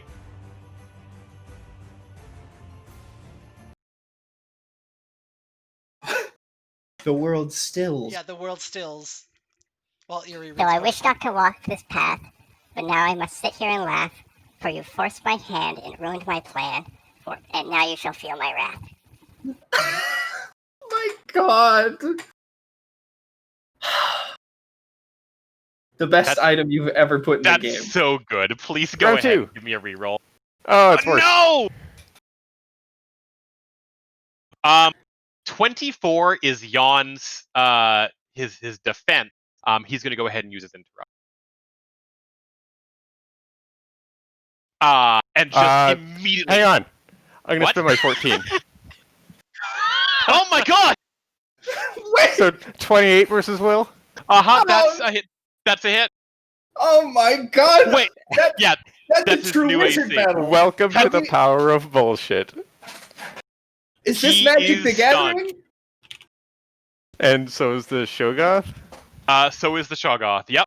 You watch as his body just like tenses and freezes and just like and he just collapses into a heap, struggling to like break free with his magic. End my turn. I lay one Yonspo's face down and end my turn. I'll be right back. I need a drink. Holy shit! And then he goes and takes a shot. Oh, what a play. Okay, What a fucking play, Kyvius. this monster right in front of me is stunned now, right? It is, yes. It is. So what I'm gonna do is I'm gonna move by him. 2, 3, 4, 5, 6. And then I am going to. We're gonna make him kind of sort of. Wait, where's the initiative order? Who's next? Jan Savos is next. Who is done? Yep. And He still gets his bonuses. He used shield, so he's still gonna be really hard to hit. If you're trying to hit him. But he's not gonna hit anybody else on his turn. No. That's Unless he's got, some other wizard bullshit, but Right. Okay. That's what I wanted to. That's what I wanted to check. Okay. So what I'm gonna do then is this big guy is creepy and scary, and I want to wrap him up like a present, and so I'm gonna wait. This is the one that gives. Sorry. Give me 1 second here. No problem. No, I don't want penalty to attack rolls. I want everybody else to be able to attack. So it's gonna be so I'm gonna wrap him up like a present for everybody else, and I'm gonna start moving my hands around like in a circle and pulling the heat from the air as like the air around this massive creature becomes arctic cold and starts to swirl around him, and he begins to glow, his outline even becoming kind of more visible to you all, almost like a meteor target with his weaknesses and outlines kind of more exaggerated. So 22 versus Fortitude. Oh, yeah. Okay. So he takes 28 cold damage, and everybody He else takes combat. 48 cold damage. oh no! Oh god, the poor boy. He's just a boy. And everybody's got combat advantage on him. Why does he take 48? Because beholders and beholder spawn do not like the cold. What the fuck are they doing here then? Risk versus reward, baby. They love books more. Gotta save that knowledge for boss God. 2 after boss 1. Fucking wild. Kyvius, is that your turn? That is my turn. God damn. So a couple things. On Jan Savos' turn, he can no longer sustain the minor action. So this ends, Oh yeah. and he's gonna make a saving throw. Fantastic. Saigar, it's your turn. All right. Enjoy your stun. Nice boss. Actually, at the end, at the top of the round, I was getting worried. To be honest, legitimately was afraid. I need a clarification. Yeah. You removed super minions because they were stunned. No, they're still there. You can still kill them. Thank you. Thank you. I'll put them on the battlefield so you remember. They can just all hang out in this like fuck zone together. I'm just gonna target the Shoggoth and just Shoggoth. fire 2 arrows at it. Assuming a combat advantage, it reduces or it nullifies my -2 for being prone, right? That is true. Correct. Okay. And it's also visible, so you're shooting the Yeah. thing normal. So AC 21. It's real fucking hard to miss, but it is, weirdly not exactly soft, cushiony flesh. Just don't It's aim hard for to the teeth. look at. It is hard to look at. I'm assuming both Oh, hit, yes. yeah, those both hit. And I'm just gonna roll my saving throws. Nice. I believe in you. It's First also one is slowed. It's also slowed, by the way. It cannot move. Yep.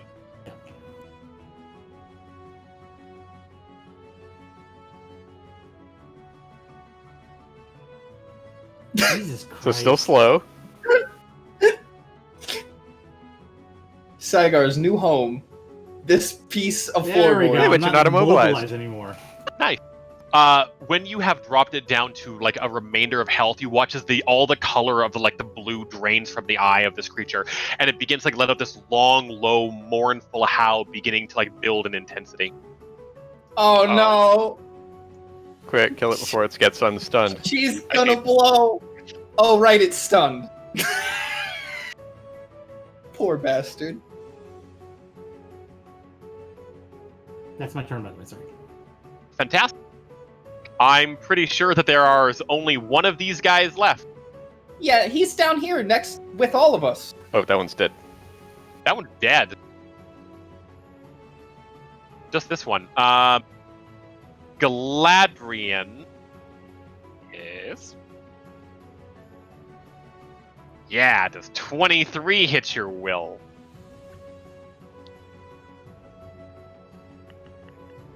Yes. Fantastic. I'm going to have you go ahead and take 11 damage and also make a saving throw for me. Nope. You can only use at-wills on your current turn. That's a strong effect.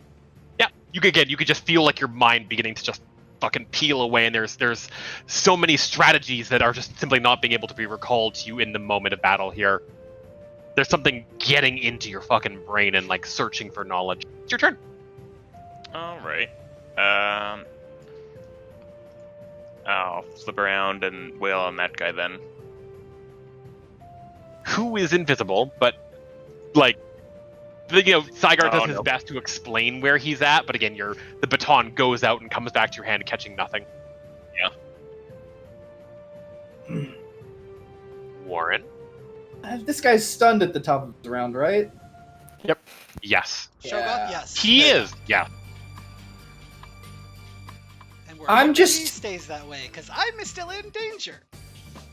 I'm really not good at dealing damage, and I don't have a whole lot. And he's also not in melee range of anything? I don't even think But he he does has a grant melee combat attack. advantage. Yeah, true. I could hit him for a very small amount of damage. I just need to double check the wording on my He's got a pretty ability. small amount of health. Oh yeah.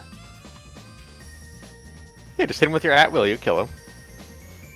Yeah, sure. And actually, I'm gonna go. Nah, where do you think you're going? I'm gonna run over to this poor son of a bitch. I'm gonna Still spin on invisible. him. He's invisible, though. Yes. Shoggoth is not Yeah. invisible, that guy's invisible.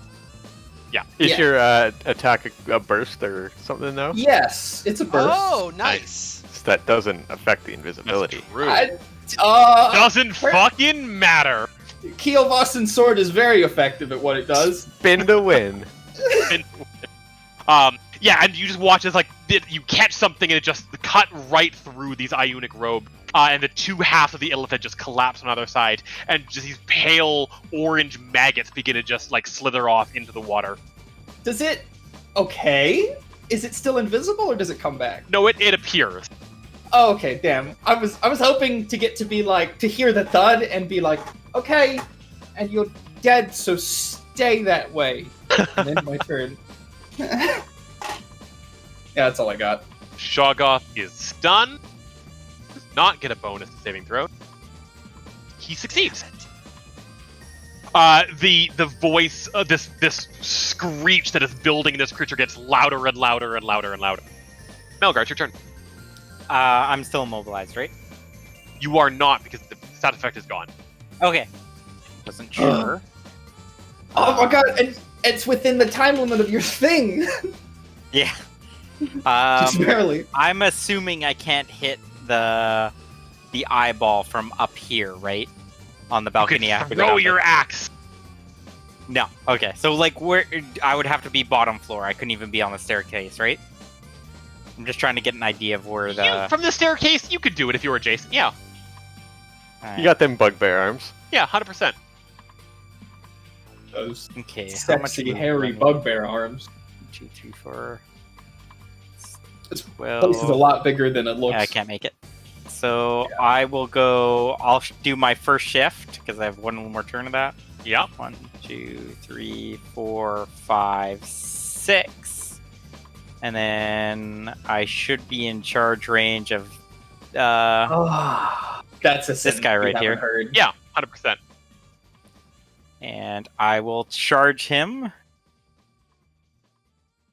Should be in charge range is a great. He is slain. Fucking, and as your weapon just like cleaves deep into this creature, it's very clear that it's not the blood, but just the act of battle that gives strength to Jokul, the Riving Glacier, and you can go ahead and gain those benefits. Yay! I'm sorry. What, Joe Cool? Jokul, the Riving Glacier. Be Joe Cool. Stay in school. Yeah. Thanks, Melgar. I won't be coming to the after school special this time. Eerie. I'm gonna get out of the way. What, you think the giant eyeball that's glowing red is going to shoot like a laser or something? Oh, pardon me. Actually, sorry. Do you mind if I do one thing? Because I Not at all, forgot go ahead. Barbarian. So part of a barbarian is when they kill something, they may do an effect. So against this guy right here.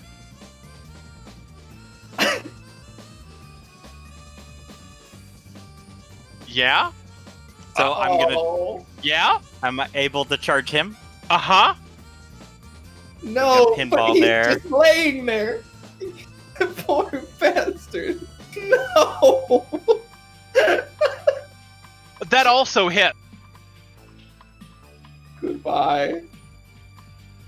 It might just be like the perception of him just moving so quickly. You could swear that as this fucking axe slams into the ground after it's slain the first enemy, when he does it the second time, just like some of the floorboards beneath just quake inwards and shatter. It feels like Melgar is getting stronger before your eyes.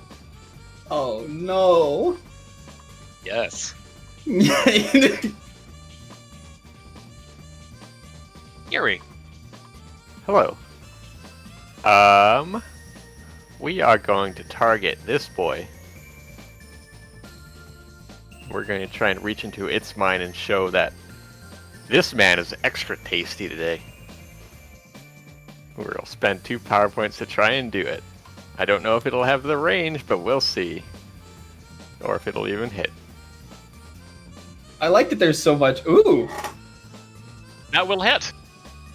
So I want to try and slide him up the stairs the best I can towards cannot be Jan slid. Savos. Oh, No. Can't be forcibly moved at all. then he's just dazed until the end of my next turn. Okay. You can't- That's a pretty good thing for him to be. Yeah, he was immune to my push earlier. I was worried about that. Then minor action whistle. It's a jaunty too. Very effective. Oh, you're Fabulous. right. Okay, he's no longer stunned, and so yeah, this is terrifying. So what we're going to do is we are going to skirt around him. 1, 2, 3, 4, 5, 6 to his behind, but not leave melee. And Okay. then while Kyvius is like running behind him, all of a sudden in the other direction, another Kyvius is going to like run out in front of him, and then another Kyvius is going to come from the other side of him, and then another Kyvius is going to be up on the balcony going, "Hey, I'm over here. Your eye color changed. Do you use colored contact lenses?" Sick And- banter. Yeah, totally. So 19 versus Will. 21 does not has hit. combat Oh, It's advantage. not. uh, So does someone else get When combat? He's oh, dazed. Ah, dazed. 21. 21 does hit. Okay, so I don't know. Does he resist psychic damage or does he take 20?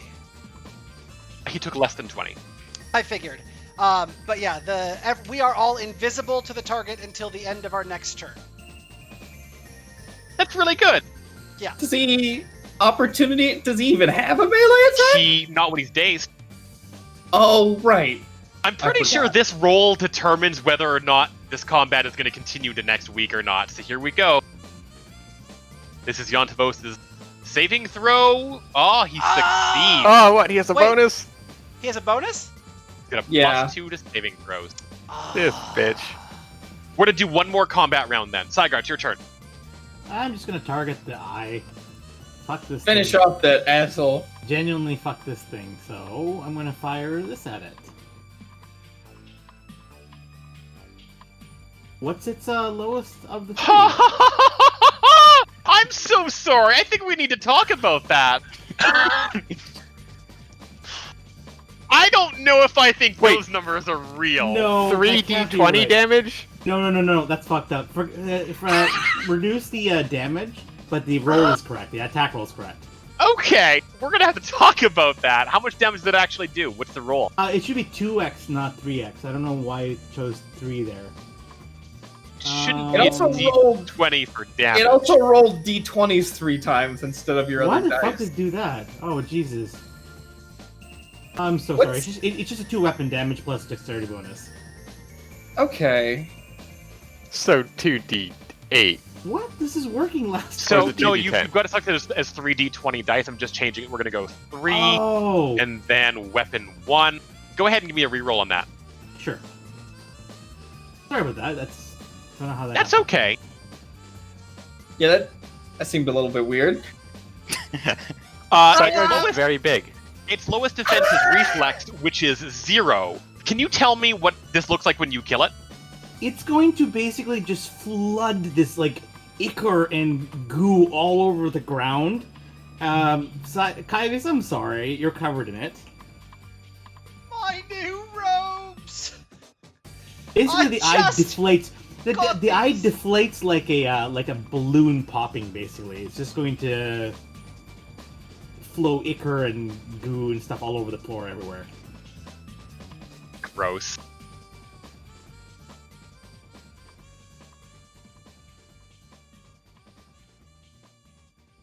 We're gonna wrap up after this turn, I promise, guys. One of the illithids does blast at your psyche, Saigar, for 21 versus Will. It hits me. Take your 12 points of psychic damage and have to make a saving throw, please. The remaining Scourge gets the fuck out of here. Uh-huh.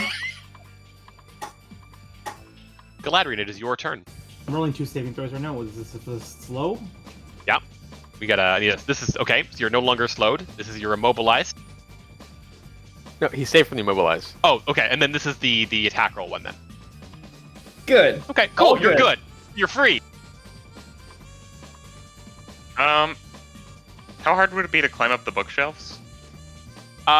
Super easy. Barely an inconvenience. It's a DC. I think it's 18 athletics. 18 athletics. Okay. Oh, do I have enough Easy. speed to make it up to one of them? You should. I think I made them 30 Barely. feet up. Okay. Let's do that then. Oh 23. yeah. Yeah, you climb up there and hop over the balcony easily. All right. Sagar, can you hit Jan from here? Yep.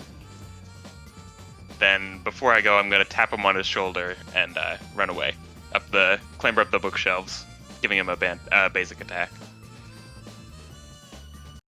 I have a +2 to my rage attacks against him. Oof. Yeah, no, that'll do it. I'm Here. hoping 31 versus AC hits him. It's a good chunk of damage too. Does not have a lot of health because he's a wizard. But certainly within like that's horrifying. 100%. Shot, Sagar.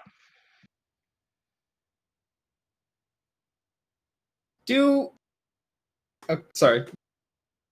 You still got a thing, Glad? Oh, I'll give you a heal, Sagar. Oh, good. The free minor action.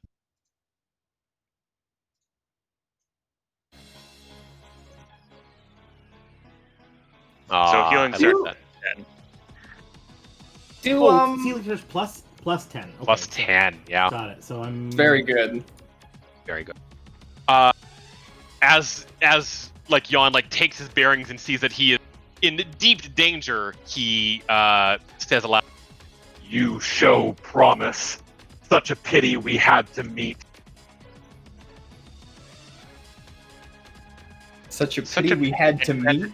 Poorly. I don't know what intimidation checks are in 4th edition. They don't really do anything, and I don't really think it's very applicable, but I'm gonna do it anyway. I'm going to... They do things. In combat? Yep. Yep, they do. if they are bloodied, you can just win a fight if you succeed in an intimidation check. Yes. That Versus doesn't their work on will bosses. plus 10. Although last time that was tried, Steel said a big F no. Well, that was Yeah. an extenuating circumstance, yeah. I was gonna say, Warren reaches out towards the feather on his head and says, "You recognize the iconography, and I can decide if your life ends for real this time here. And you know what happens. You don't get anything after. Don't Did it make me do ever that." really begin? I know he hates the gods. I'm still gonna do it. He actually shouts back, I have conquered the secrets of death itself, and yet the gods refuse to allow me a body where I may die and grow old.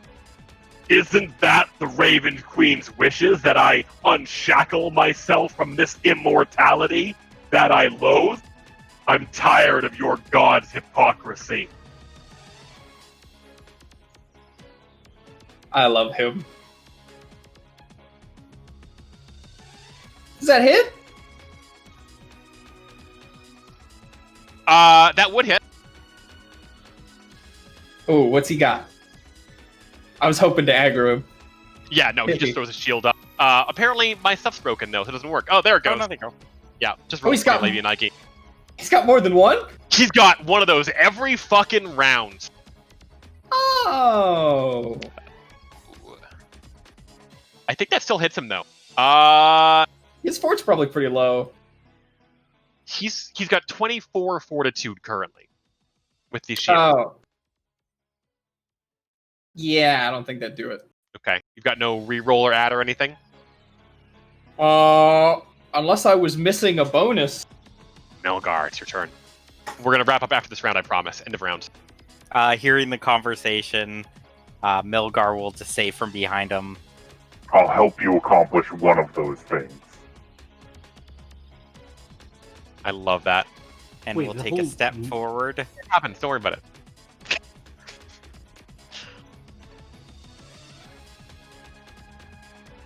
Does that hit? I think it's That- 8 now. That does hit. Oh, Whoa, was his AC that low? Yep. Wizard. It's okay. Melgar was about to take 15 damage to get that roll in. Yeah, man, he was. And then I will... your axe shatters through the shield. Just for good measure. Oh, awesome. Did you put on the belt that you talked about in the? Look how cool this looks. Check it out. Ah, I love it. Ooh! Oh my god! Epic. So fucking sick. I'm into it. Oh, I misplaced it. Oh no, there's two. Fix it. No, just a second. Or is growing. I can't select the other one. Okay, Oh, it's on the That's map fine. layer now. Sorry, here. so good. There we go. Sorry about that. And did That's you my bad. subtract 28 from his here. health? I sure did. Okay. There we go. Got it. Okay. Eerie. I'm just gonna reach out to him and Know when it's time for you to give up, when you're outmatched. And I'm gonna spend 2 more power points. do more augment points, and I'm just going to. If there's some way we could get him dazed or something before his turn, that'd be good. I have no match. All right. I'm just Can't gonna turn. rip him away from time. Can't. That's a unfortunately no. Time is his ally. And then we're gonna move Can't fault him for that unwavering confidence. out of there, and hopefully he can't see me anymore, because there is bookshelves in the way. That's very true. Kyvius. All right. So what I'm gonna do is I'm gonna run up here past the body of Ickiness. Just move my 3 squares so that he's in range, and then I'm going to we're gonna wrap him up like a package as well, and let that blue fire kind of spring out of my hands and start to wrap around his Warforged frame. And we're gonna pray that he has low reflex because all his defenses are up.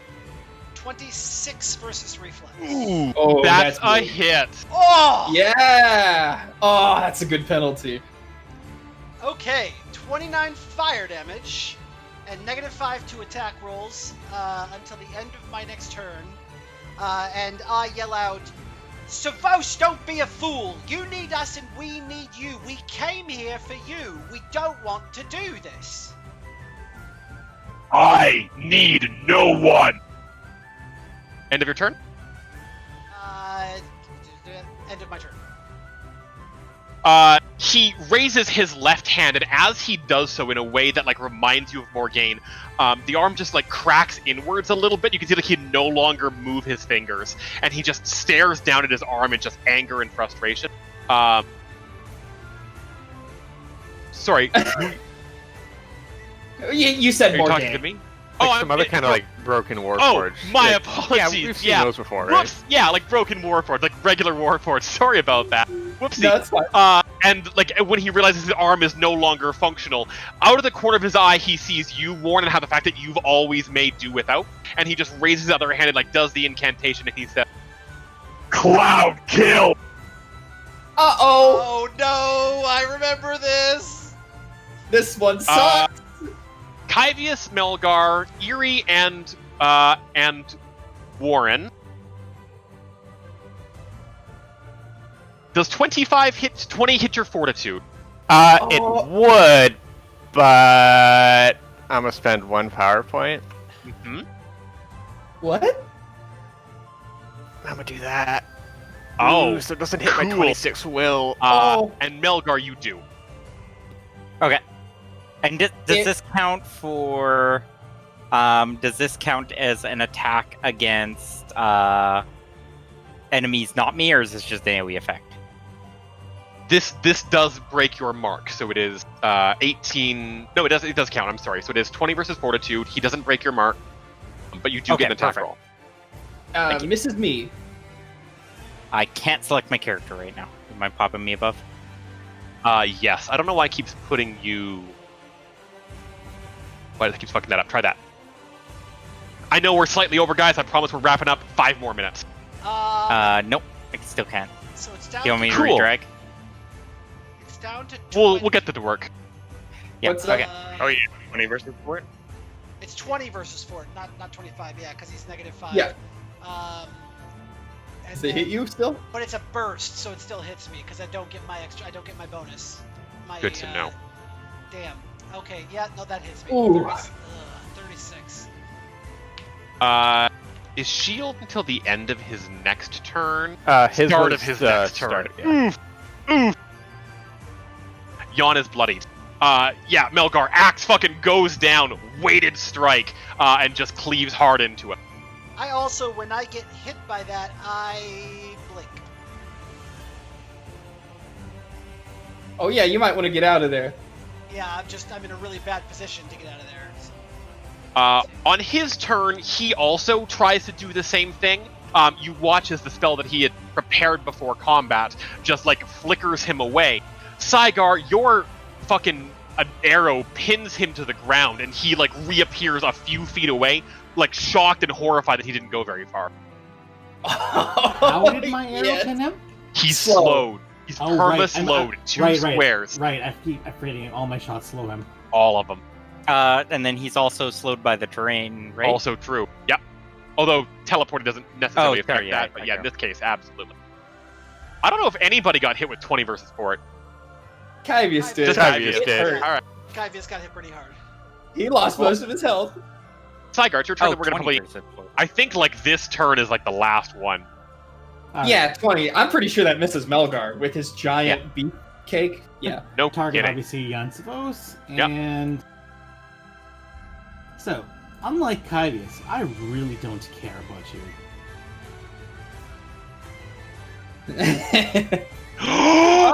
Can you roll your crit damage for me? Oh my god! So just re-roll it again, basically, or Yeah, please. Yeah, and we'll use the first number. Again. Jesus Christmassy Christ. How much health does he have left? Not a lot! 59 damage. Saigar, your two shots that you fire towards Yon Savo, are they lethal?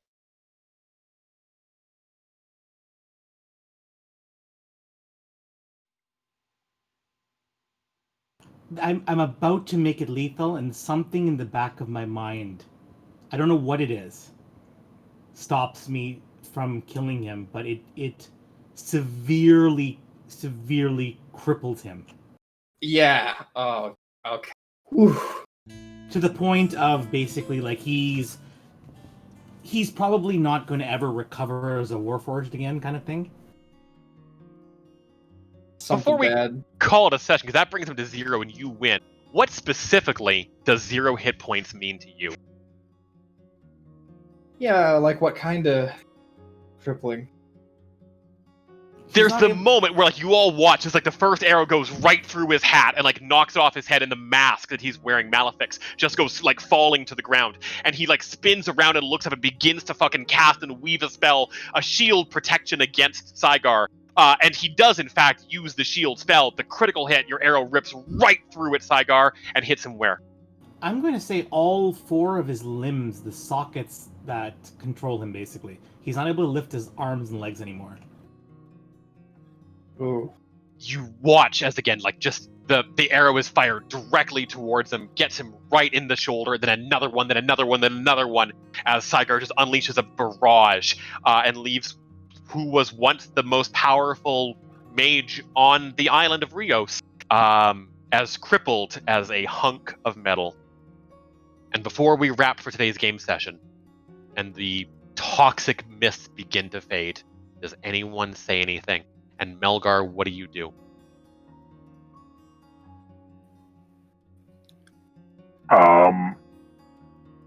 Seeing Seeing a crippled foe in front of him, and knowing the encounter, he'll try to finish the job. Kyvius anticipated that, and he's ready with something if he did. I think you're gonna have to tell me what you're ready with, because you watch as the axe is raised high. Yontivo slams down to the ground, his face like contorting into a look of surprise and shock, and just calls, I reach through. Wait, no! Yeah, I reach through and I face swap him with me. So the If axe. you needed something, if Yeah, you I needed saved something it that just for counts, I saved Okay. it just for this, which was I was gonna wait for him to raise his axe up. I face swap him and he'd crash into the ground. I think it's. Face swap is on your turn thing, yeah? Face swap is a move action on my move action on my turn. Can you I was gonna roll say- Arcana then for me to see if you can do it in the nick of It- time like this? It doesn't matter Oh? because I'm Oh, that's so good. also. So we both try to teleport him, but I want Cool. Kyvius to do it. You said Arcana. I am just barely. Oh my god. It happened so quick. Like as Yontavos crashes down to the ground, arrows from just protruding from his body and just black and rainbow colored fluid to the plasma leaking out. His mouth just moving up and down in like a surprised gasp. No pain, but shock. Webs wrap around him and pull him away from the mask at the last possible second. And Melgar, as your weapon slams down, it kind of bounces down off the stairs as you realize that you are slightly disoriented, and Kyvia stands where you were a moment later, looking down at you. And that's where we're going to end today's game session. Hoo-hoo! Hoo-foo-boo! Woo! It's okay, I still have my hero point. You guys ready to fight the Beholder? You... Yes. Did I do 70 points of damage to him in one shot? Oh, yes, a lot. About that. He's 40. also vulnerable 5 to weapon attack, so it was a little bit higher than that, but yes. 10 points, whatever your calculation was, higher. God. Yeah. All right, I'm gonna run. It was down. like 85. All right, good night, buddy. Night, guys. Thank you so much.